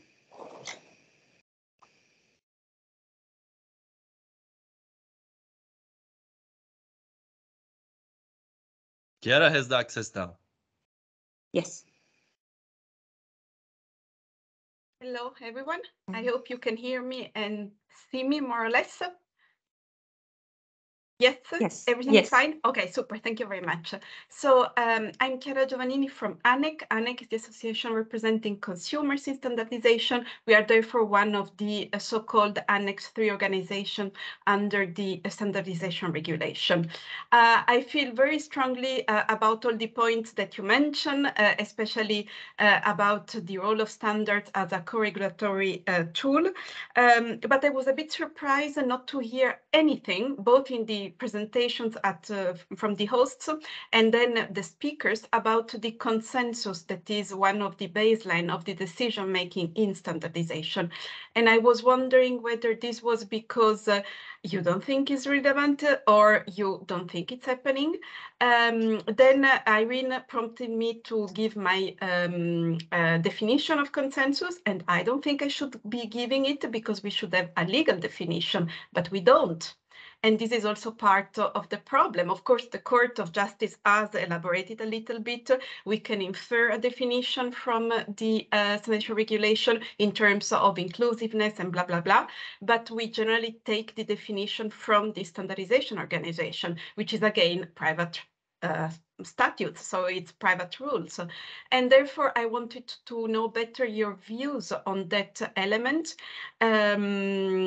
because this consensus is also justifying the monopoly of the European Standardization Organization, and under the WTO TBT agreement is one of the elements of the special role of ISO, IC, and ITU as a close organization to the UN. And of course, the TBT agreement is binding for the member states and the European Commission in terms of technical notifications. So yes, I wanted to have more of your views on this specific aspect. Thank you very much. Great, thank you so much. So I propose maybe Annalisa or who would like to answer the question, and then we have another question waiting. Yes. Yes. Thank you very much for the question.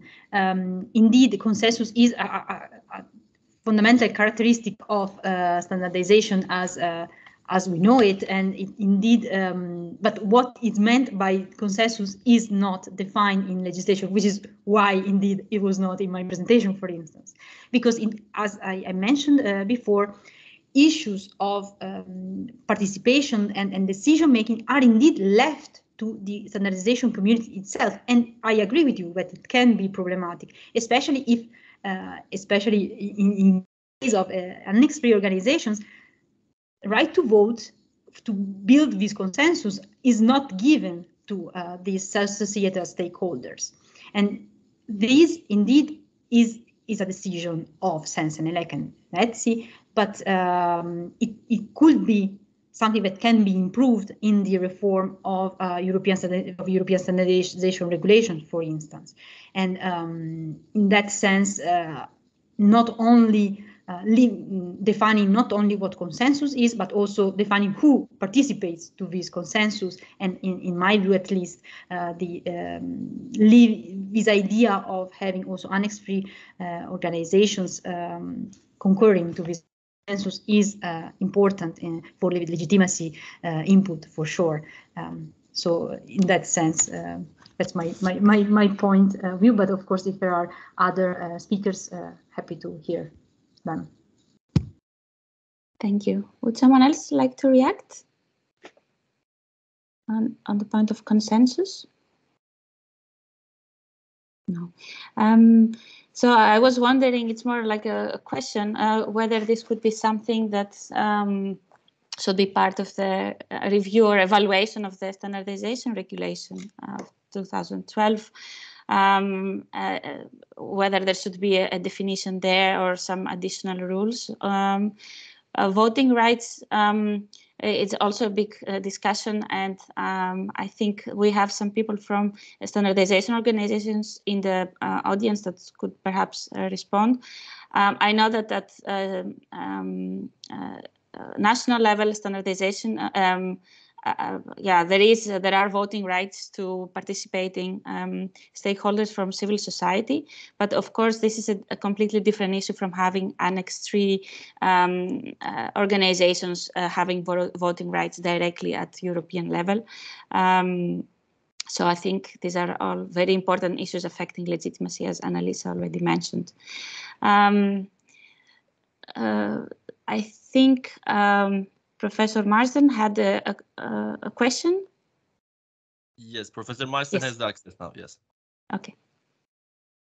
Hi, my laptop is actually dying, which is a bit of a metaphor for my Sussex career. I'm about to move. So if you can't hear me, let me know. A silence will just be the question wasn't coming across. I wanted to ask, Ian quite rightly said that, of course, there are lots of standard setting, which is entirely set out in legislation.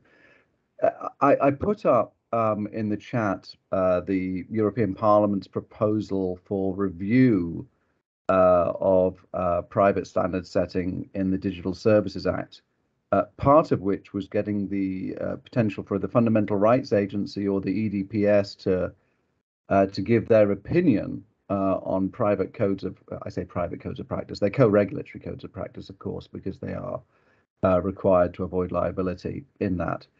And of course, this could change because tomorrow is apparently the big reveal. Tomorrow night we will get the agreement on the DSA. But I wanted to know whether any of the panelists were aware of the FRA or the EDPS becoming that actively involved in processing what are these privately drafted codes of conduct and standards under a legislative framework. And if that becomes more common, how that would affect that first question, which was about European standards as opposed to global standards. So I'd be really interested to hear your opinions. Could you hear anything of what I just said? Yes. Good. Great. It still works just about. Thank you. Great. Thank you so much. Yes, please. Well, Hi, Chris. My experience of not the EDPS, but the European Data Protection Board has obviously considered two codes of conduct in the cloud computing space. The CISP code was examined and essentially sponsored by the French Data Protection Authority, and the European Cloud Code of Conduct was essentially reviewed and sponsored, if you like, by the Belgium Data Protection Authority. And having experience of that process, my concern is that it can be a hugely laborious process. I mean, drafting the code is, and this would obviously be similar for standards. You have within the European Data Protection Board 27, 28 entities with opinions, and getting consensus within the European Data Protection Board can be quite challenging, and it's a very slow process. So I do have concerns about the involvement of whether it be fundamental rights agencies or regulators in the standards making process, because of course part of the whole modernization process was to try and speed up the development and proliferation of standards. But the more parties have formal rights in the development process, the slower the process is going to be. And we know in data protection that the whole promise of the one-stop shop was a complete illusion generated by the European Commission, that in fact the one-stop shop simply means one authority has to negotiate with 26 other authorities and the data protection supervisor and try and come to some consensus. So I think that the augurs are not good for the involvement, making the process. It may make the process more have greater consensus or greater stakeholder involvement, multi-party, multilateral involvement, stakeholder involvement, but it's certainly going to make it a much slower process. Yes, thank you. If none of the other speakers has something to add here, I would say that I have a comment. There was something similar in the GDPR, in the proposal of the European Parliament, that the EDPB, I think, or the DPS, probably the EDPB, would provide some oversight on the certification mechanisms in data protection. But for some reason, I think this, we need to explore why this was erased, was not included in the final text. So what I want to say is that this is not the first time that this is attempted, but for some reason, it was not put in the final text after the trialogue. Another way to think about it is that maybe the DVPB already has some sort of participation, because they have this liaison connection with some of the standards, the technical committees working on those issues. Of course, this is a different role, because on the one hand, we're talking about formal feedback and supervision, and on the other hand, this is more like providing input without any obligation from the technical committees to take on the feedback. But there are existing collaboration channels, and that's perhaps something interesting to explore.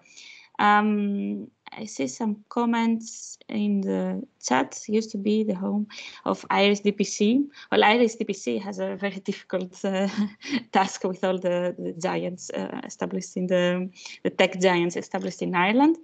All right, so there were some more questions. I think there is a hand raised from Varun.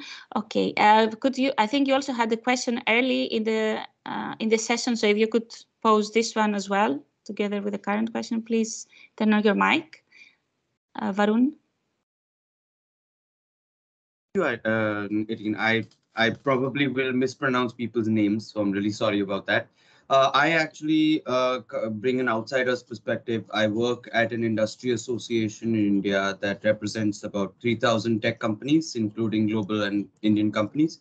And we are actually working with the Indian standardization body called the Bureau of Indian Standards, trying to help them figure out how they can create a standard that will help companies comply with India's equivalent of the GDPR. And one of the things that we keep cracking a joke about is that when India produces its own data protection law, it will govern a population that is larger than Europe's.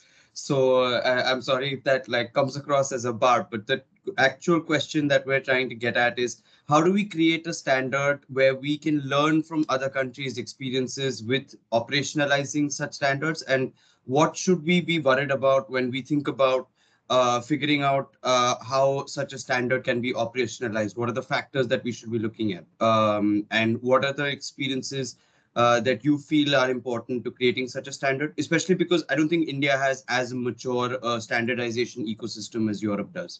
So that was the question. Thank you. I don't know if someone of the speakers would like to react. I think Alessandro, coming from the data protection technical committee of SEN and SENELEC, would be very well suited to answer this question, but unfortunately he's not with us.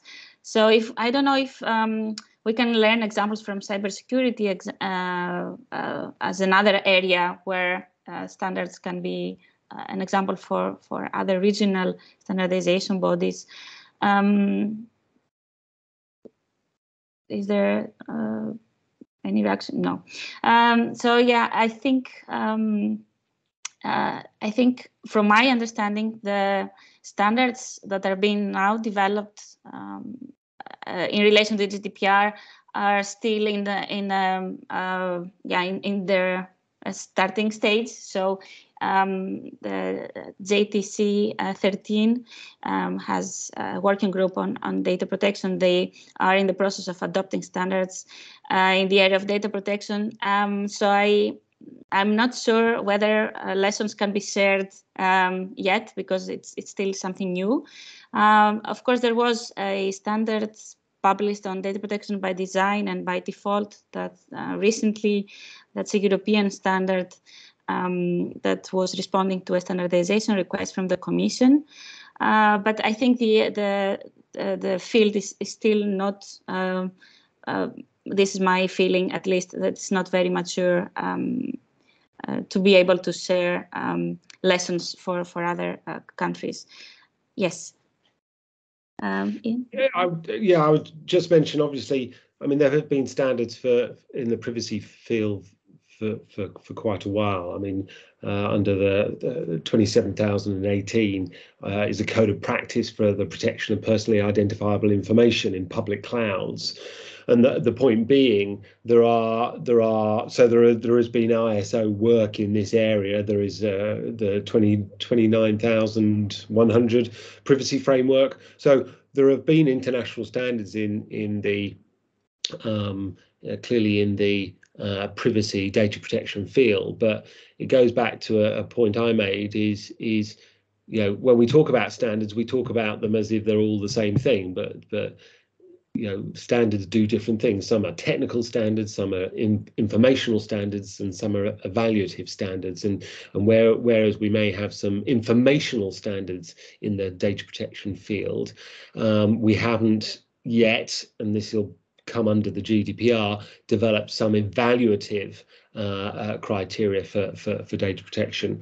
And in terms of technical, again, this is an area that further work's needing to be done. So Europe is not ahead of India or any other country in terms of the technical and the evaluative standards. At an international level, we seem to have sufficient informational standards, but as I said, not all standards are equal.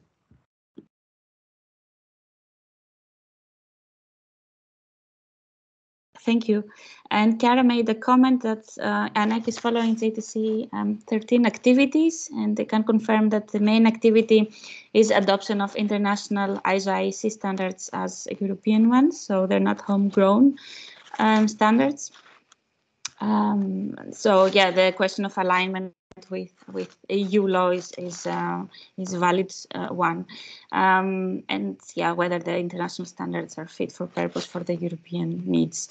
So I think JTC 13 should be looking into those issues, or they are already looking at those issues as well. Now I will go back to the questions from the chat. So there was a question from Kevin Allison, or several comments. I don't know if you feel like taking the floor, or I should ask those questions for you. Yes, great. Thanks for making my life easier.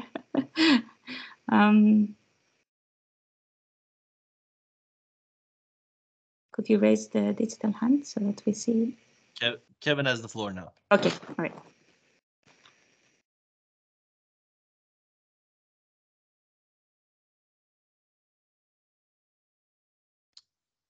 Hi, everyone. Sorry, just unmuting and making myself visible.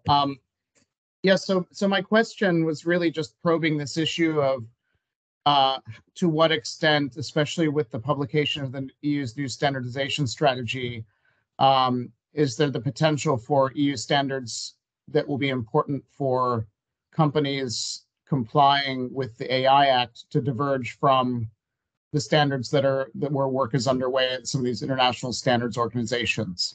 So I work with Albright Stonebridge Group. We advise companies on navigating global politics. I specifically look at technology policy. And I think there's an interesting tension, the tension of the trade-off between having widely adopted global standards, which allow companies that are operating globally to develop applications that can serve multiple markets, versus the clear desire by the EU to have standards that comply and fit its requirements around European values and so on. So I'd just be very interested to hear from people in the audience how they're looking at this idea within the new EU standardization strategy, which calls for, firstly, a greater role for national standard setting bodies in directing the work of some of the EU standards organizations. And also another one of the commenters mentioned a greater role for civil society, but also I think for SMEs is written into the new EU strategy. They want to encourage SME participation. One of the issues, along with the interesting point about involvement of civil society stakeholders operating in consensus-based frameworks, potentially leading to slower development of standards, is that many of these organizations may need to think of new ways to get the sort of technical capacity and financial capacity, frankly, to participate in standards work. So SMEs, for example, are unlikely by themselves to want to dedicate a full-time headcount of an engineer to working on standards issues and standardization, very technical work that may pay off in several years' time when they can use that engineer to be working on growth or some other aspect of their business that's maybe more urgent. So I'm just interested in how people are viewing those tensions. I don't have a particular political view on this, but I do think it's important when thinking about how the interaction between this new EU standardization strategy and the AI Act, particularly given the importance of standards in the AI Act, is going to actually have practical effects, both for companies trying to navigate the new requirements under the AI Act and also for regulators trying to ensure that, again, they're sort of addressing the issues around European digital sovereignty, values, and so on. So just curious to get anyone from the panel who's been looking at this closely, any views on that. Fantastic, thank you. Who would like to react on the question?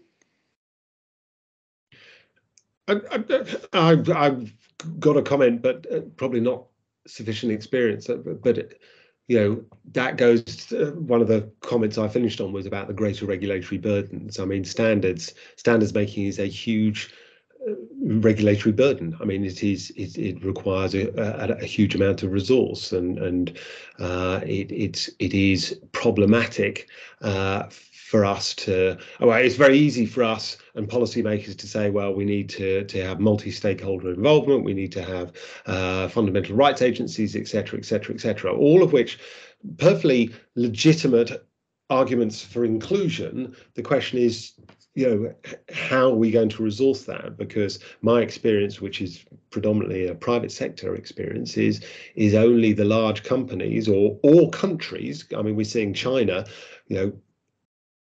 huge attendance at standards making activities because it's part of their industrial policy. So you have nations doing it as industrial policy. You have large corporations who have a global footprint, which it's their business.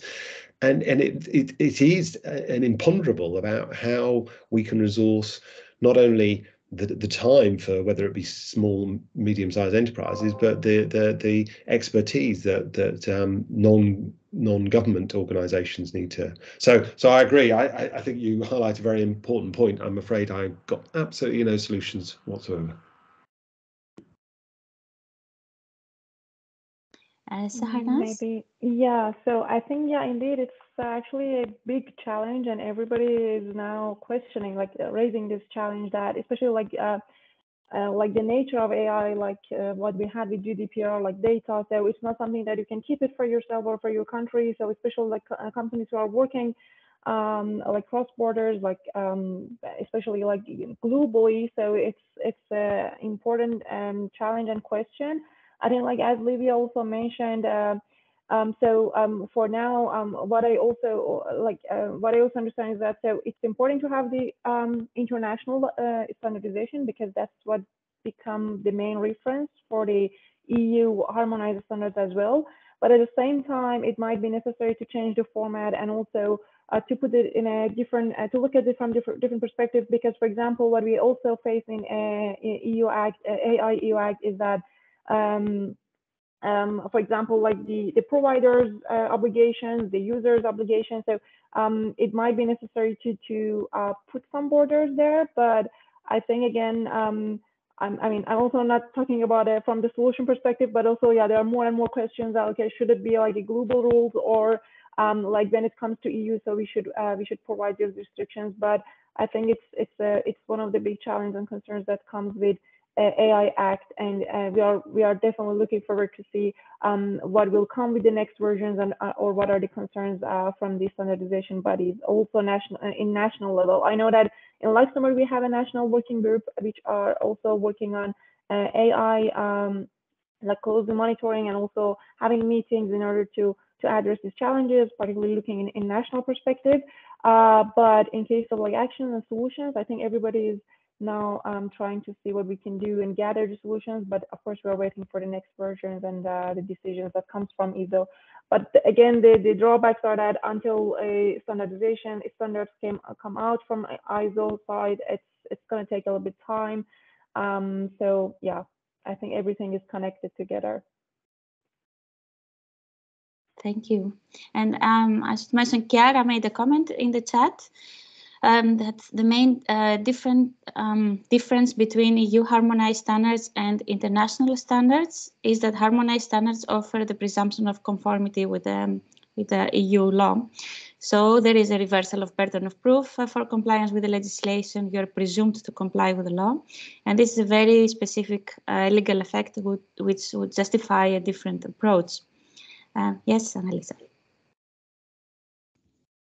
Yes, on this point, I totally agree that the embeddedness of European Standardization Organization within the EU legal system, it is indeed more systematic and structural, which somehow justifies this enhanced attention of the EU legislator on this.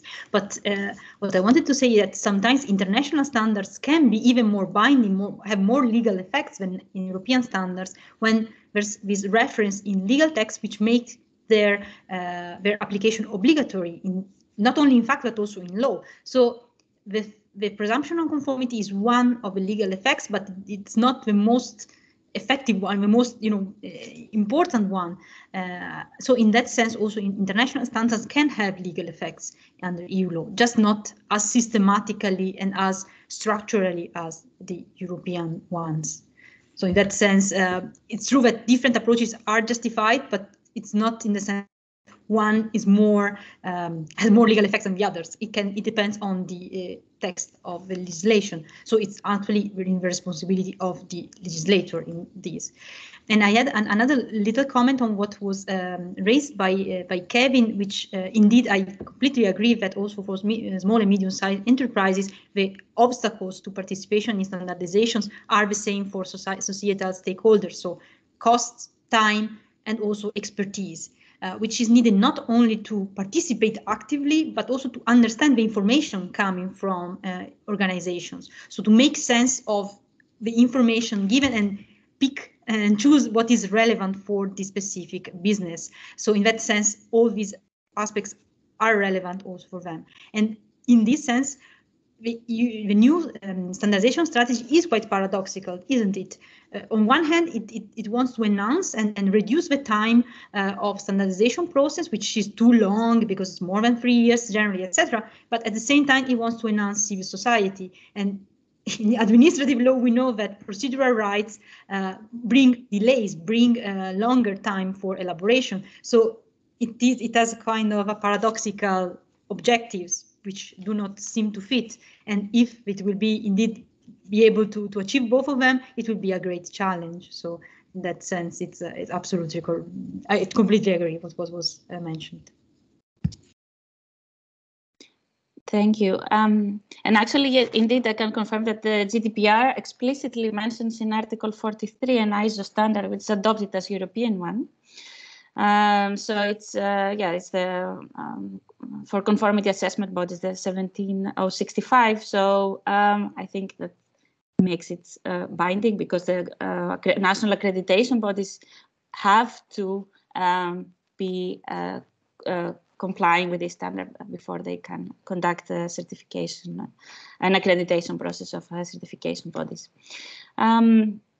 So I think there is also a question for Slavik, if we can go back to the chat. Okay, so there was a question from. I don't see the chat, but if you could read it for me, that yes, would be yes, great. I'm reading it now. I made my notes. This was a question from Clara, which is a short one, so I can also read it, unless Clara wants to take the floor and ask it. No. So the question was about the agility issues that you mentioned as part of the challenges in relation to standardization, and the question is what can ENISA do to address these agility issues, and what are industry bodies doing differently that makes their standard setting more rapid and responsive? So, yeah, on the issue of agility. So when it comes to agility, well, as I was saying during my speech, that the, let's say, normal way of proceeding by the standardization bodies is long. So these are procedures. These are, for example,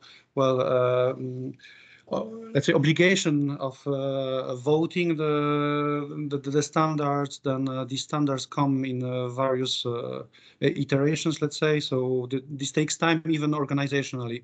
While the bodies that are the industrial bodies that are not bound, let's say, by some legal rules, can provide the specifications much more quicker. For us, it's specifically important because for the certification schemes, we need to base them on standards. So only when the standards are not existing, we can, let's say, rely on good practices and so on.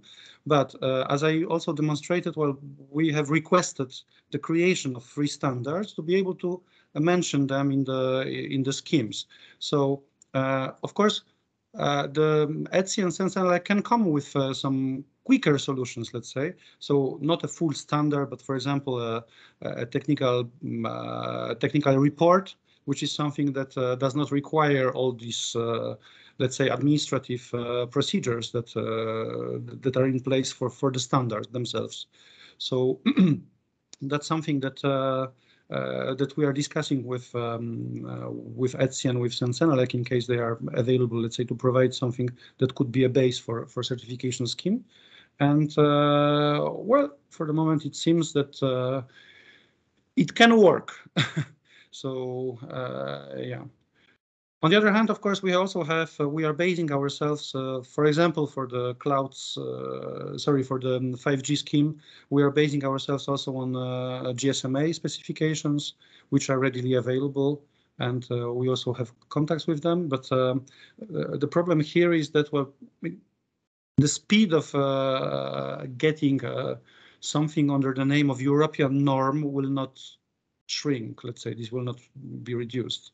So we have, let's say, to find some patches if you want to base ourselves on recognized standards.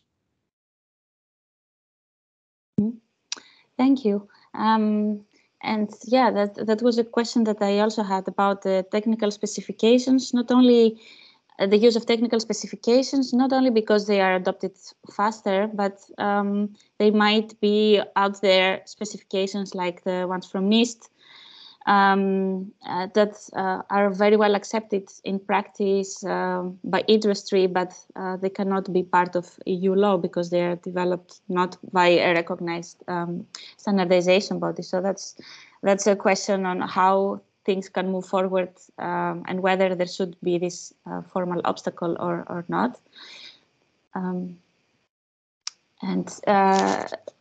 I had a comment about the proposal for AI Act, because I noticed, and I don't know if this is the case in other laws, that there is an article about harmonized standards, one that I had in my slide, but there is also this Article 40, the proposed article at least, and then there is another Article 41, which is called Common Specifications, and where it says practically is that if there are no harmonized standards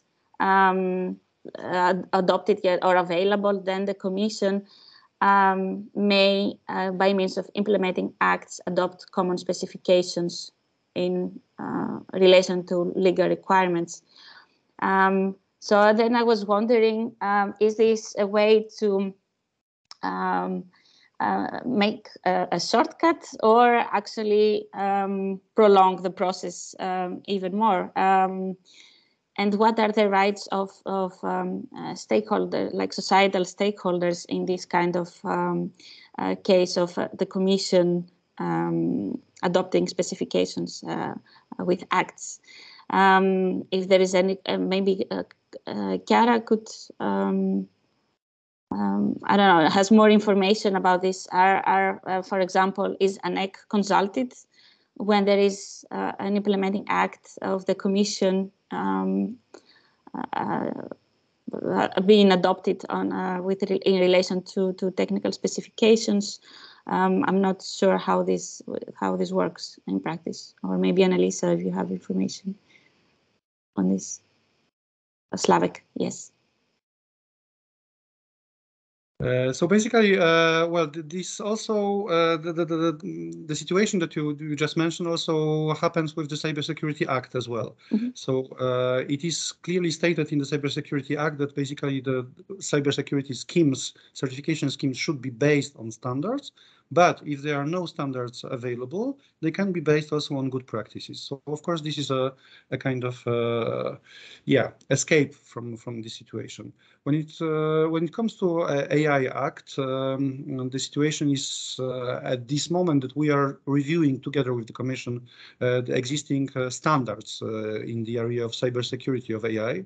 I also mentioned the report that we are producing, but the thing is that okay, the work progresses, of course, quite well on this, but the findings for the moment are so-so, I would say. So let's see how, I mean, I don't entering into details, but it looks like we are really missing concrete standards for cybersecurity of AI. Of course, there is a ETSI ISG SAI that is working on the issue, and we hope for some evolvements. But when it comes to this, well, when the Cybersecurity Act was negotiated, also at the beginning, in one of the first versions of this act, it stated that basically the cybersecurity schemes should be based on European standards. Only afterwards, somehow, these international ones and the European ones were equalized. But in the first version, there was a pressure really on having European ones and, as the main ones. Of course, as you also mentioned, CENELEC, under various agreements, there's Vienna Agreement, Frankfurt Agreement, Dresden Agreement, are somehow translated into a European system, and then they can be used under the Regulation 1025 as basis. But here in this case, I suppose that most laws that will be, let's say, published now will already allow for this usage of international standards instead of only purely European ones. The question is still what to do with NISD, for example, or there are excellent Australian standards in some areas, because here, I mean, until now, I suppose that their status is even below the industrial bodies' technical specifications. Thank you. Chiara would like to react, and then Annalisa.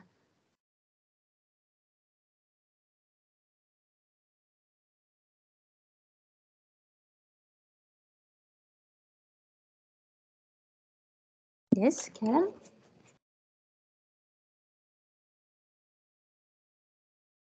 All right, maybe Annalisa could respond first then. Fine. I'm also curious to hear what Chiara. Okay, Chiara needs to be enabled, so that's why. Yes, now it's fine. I couldn't before, so now it's fine. Yeah, now I'm here. Hello. So the use of technical specifications as alternative to standards, we have seen this regulatory approach in the last 7 years, 8 years, and it is being used more and more. Why is that? Because, as you know, the standardization organizations are not obliged to accept a standardization request, and therefore the standards sometimes are not developed, but they are considered useful, and if they are not there, something else needs to be there. In different directives, we saw this happening in different ways, but the possibility of the Commission of adopting technical specifications in the form of implementing measures ex Article 291 of the treaty is something that is now quite well systematic. We have it already in the fertilizer regulation, in the Accessibility Act, so it's the Accessibility Directive. We have it a little bit in the Web Accessibility Directive, and I think it will be in the AI Act, possibly the Cyber Resilience Act. It is fought very much by the standardization organizations because they feel that their monopoly is taken away. But from our point of view, we see it as a very effective way to have a plan B in case the standardization route is not effective.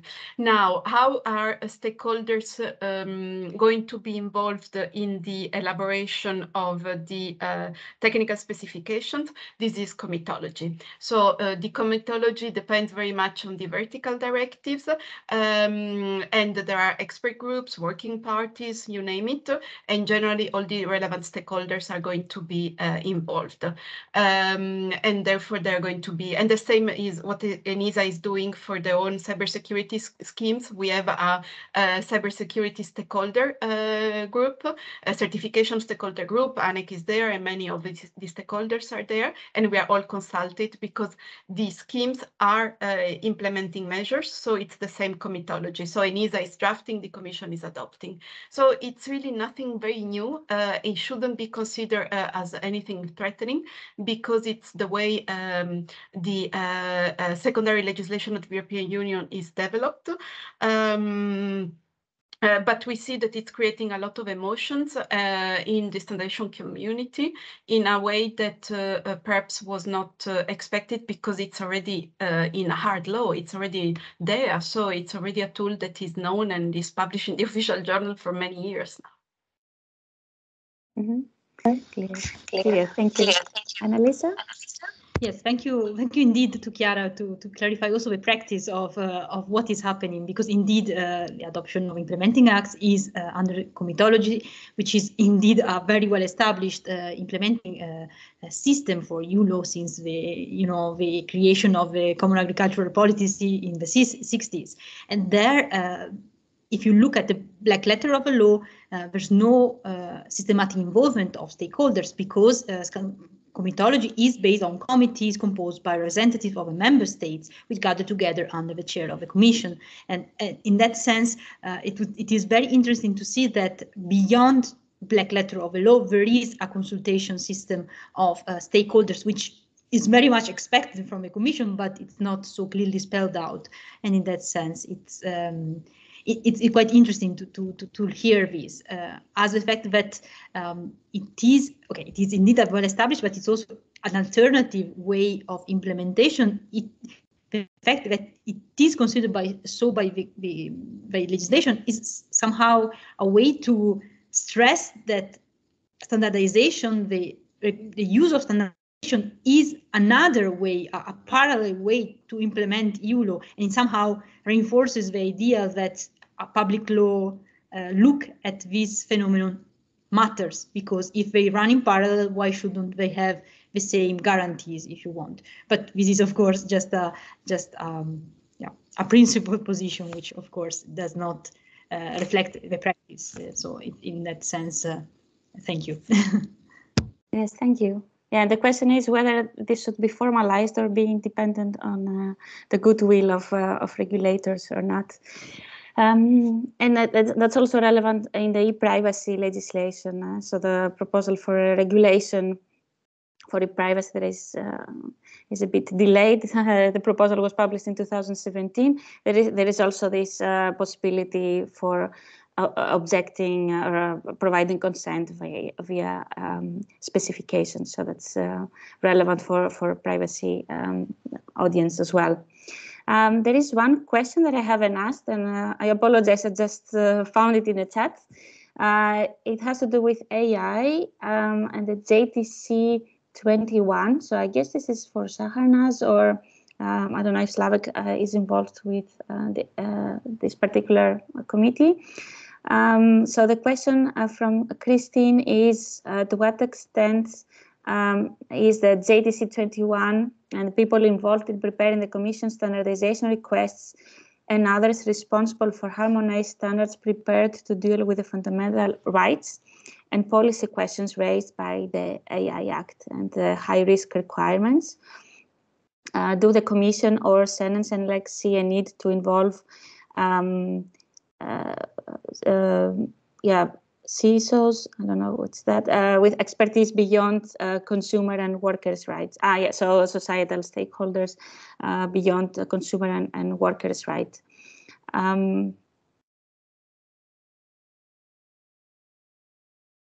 Yes, thank you. Yes, it's probably for Saharnaz, but I don't know. Okay, so we have. I think yes. I answer that because I think it's a little bit of organizational perspective. So yes, I will let Livia to answer this question. Yes, so please go ahead.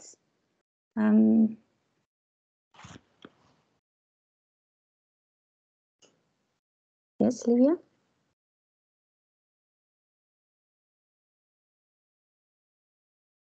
Can you hear me now? Okay, yes. Perfect. Thank you. I'm Livia from SAN and SANALAC. I just wanted to give a brief reply on that and say that, yes, we see the need to make sure that JTC is fully equipped with a fully expert representative representing different societal organizations and having different skills to make sure that European standards that will be elaborated as a result of the AI Act are fully reflecting different perspective and expertise.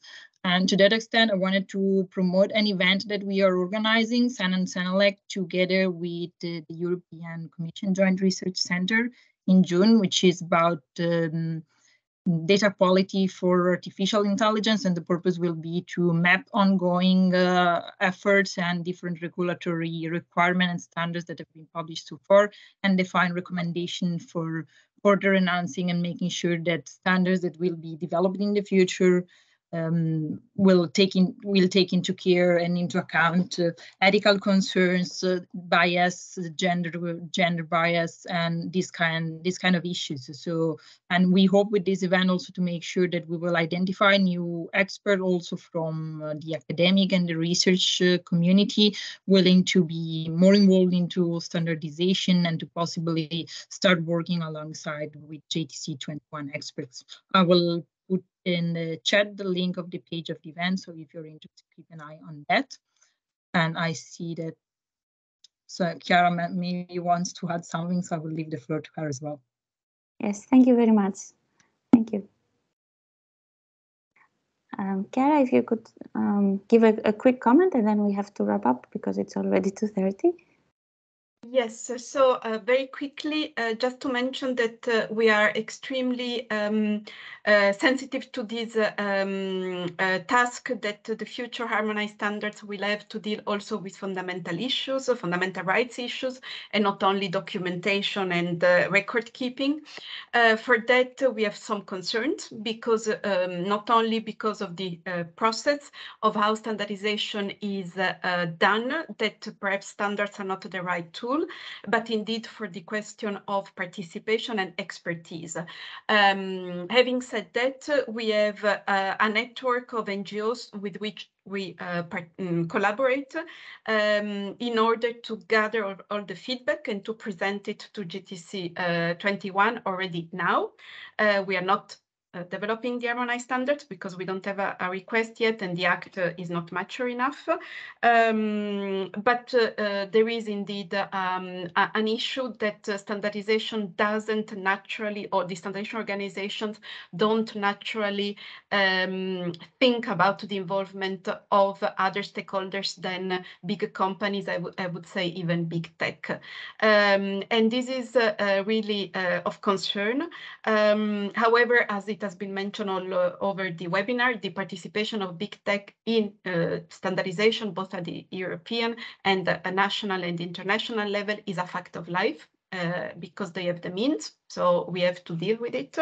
I would also like to remind that the first step of participation in standardization is the national level, and the diversity of stakeholders should be the national level. So the standardization organizations at the European level have to ensure inclusiveness, but the national standardization bodies also have to ensure this inclusiveness. Unfortunately, we are not seeing it so much. So there is a call also to the civil society movement to get more active at the national level, although it's a question of resources, so it's very difficult to find the time and the money to get active. And just a last comment on the event that Livia put into the chat. It's a very welcome event. We are participating in the organization. I must need to say that the first draft or the first reaction of the meeting organizers was not to include the civil society movement there. It was then after discussions that we added. So there is still this first reaction, which is not the right one for me in 2022. When standards have to deal with fundamental rights issues as well. So I just wanted to mention that then we are getting to a good result, but there is still an old probably reflex to be very conservative and very a very close circle of usual suspects in those kind of discussions. All right. Yeah, I think that's clear. And what you mentioned with the first level of participation at national level, this is what I said before, that there are also voting rights at this level. So that's one first step. But yeah, it's not up to me to judge whether this is sufficient or not. There are more experts on this issue. So I think if there are not other questions, I think I've covered everything. If I didn't, please raise your hand and ask your question. I did my best. All right, I don't see anything. Yes, great. So it's time to finish the. I see your message. Yes, sorry. So it's time to finish with this event. I would like to thank you all the speakers and all the participants. It was, I think, a great event, maybe a great first event, and there could be more to follow because there are so many issues that were covered. And I give the floor to Paul. Would you like to say something? Yes.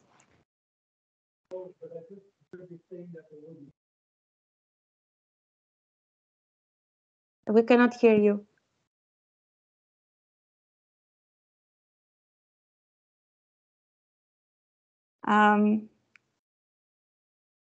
Yes, so the connection is not good, unfortunately.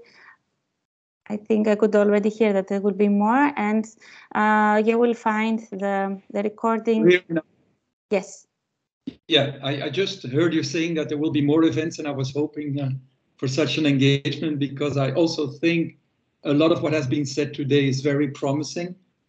And it's also, I feel there's a real engagement, just to take the last topic, a real engagement of the Commission to have more diversity in norm setting.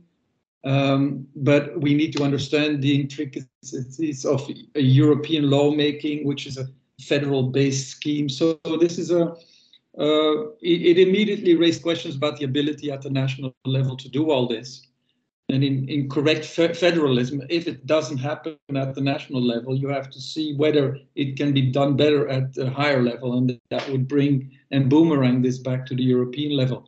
But very fascinating developments. Also, the broad perspectives today, bringing together cybersecurity and other sectors, AI and the GDPR, very learningful.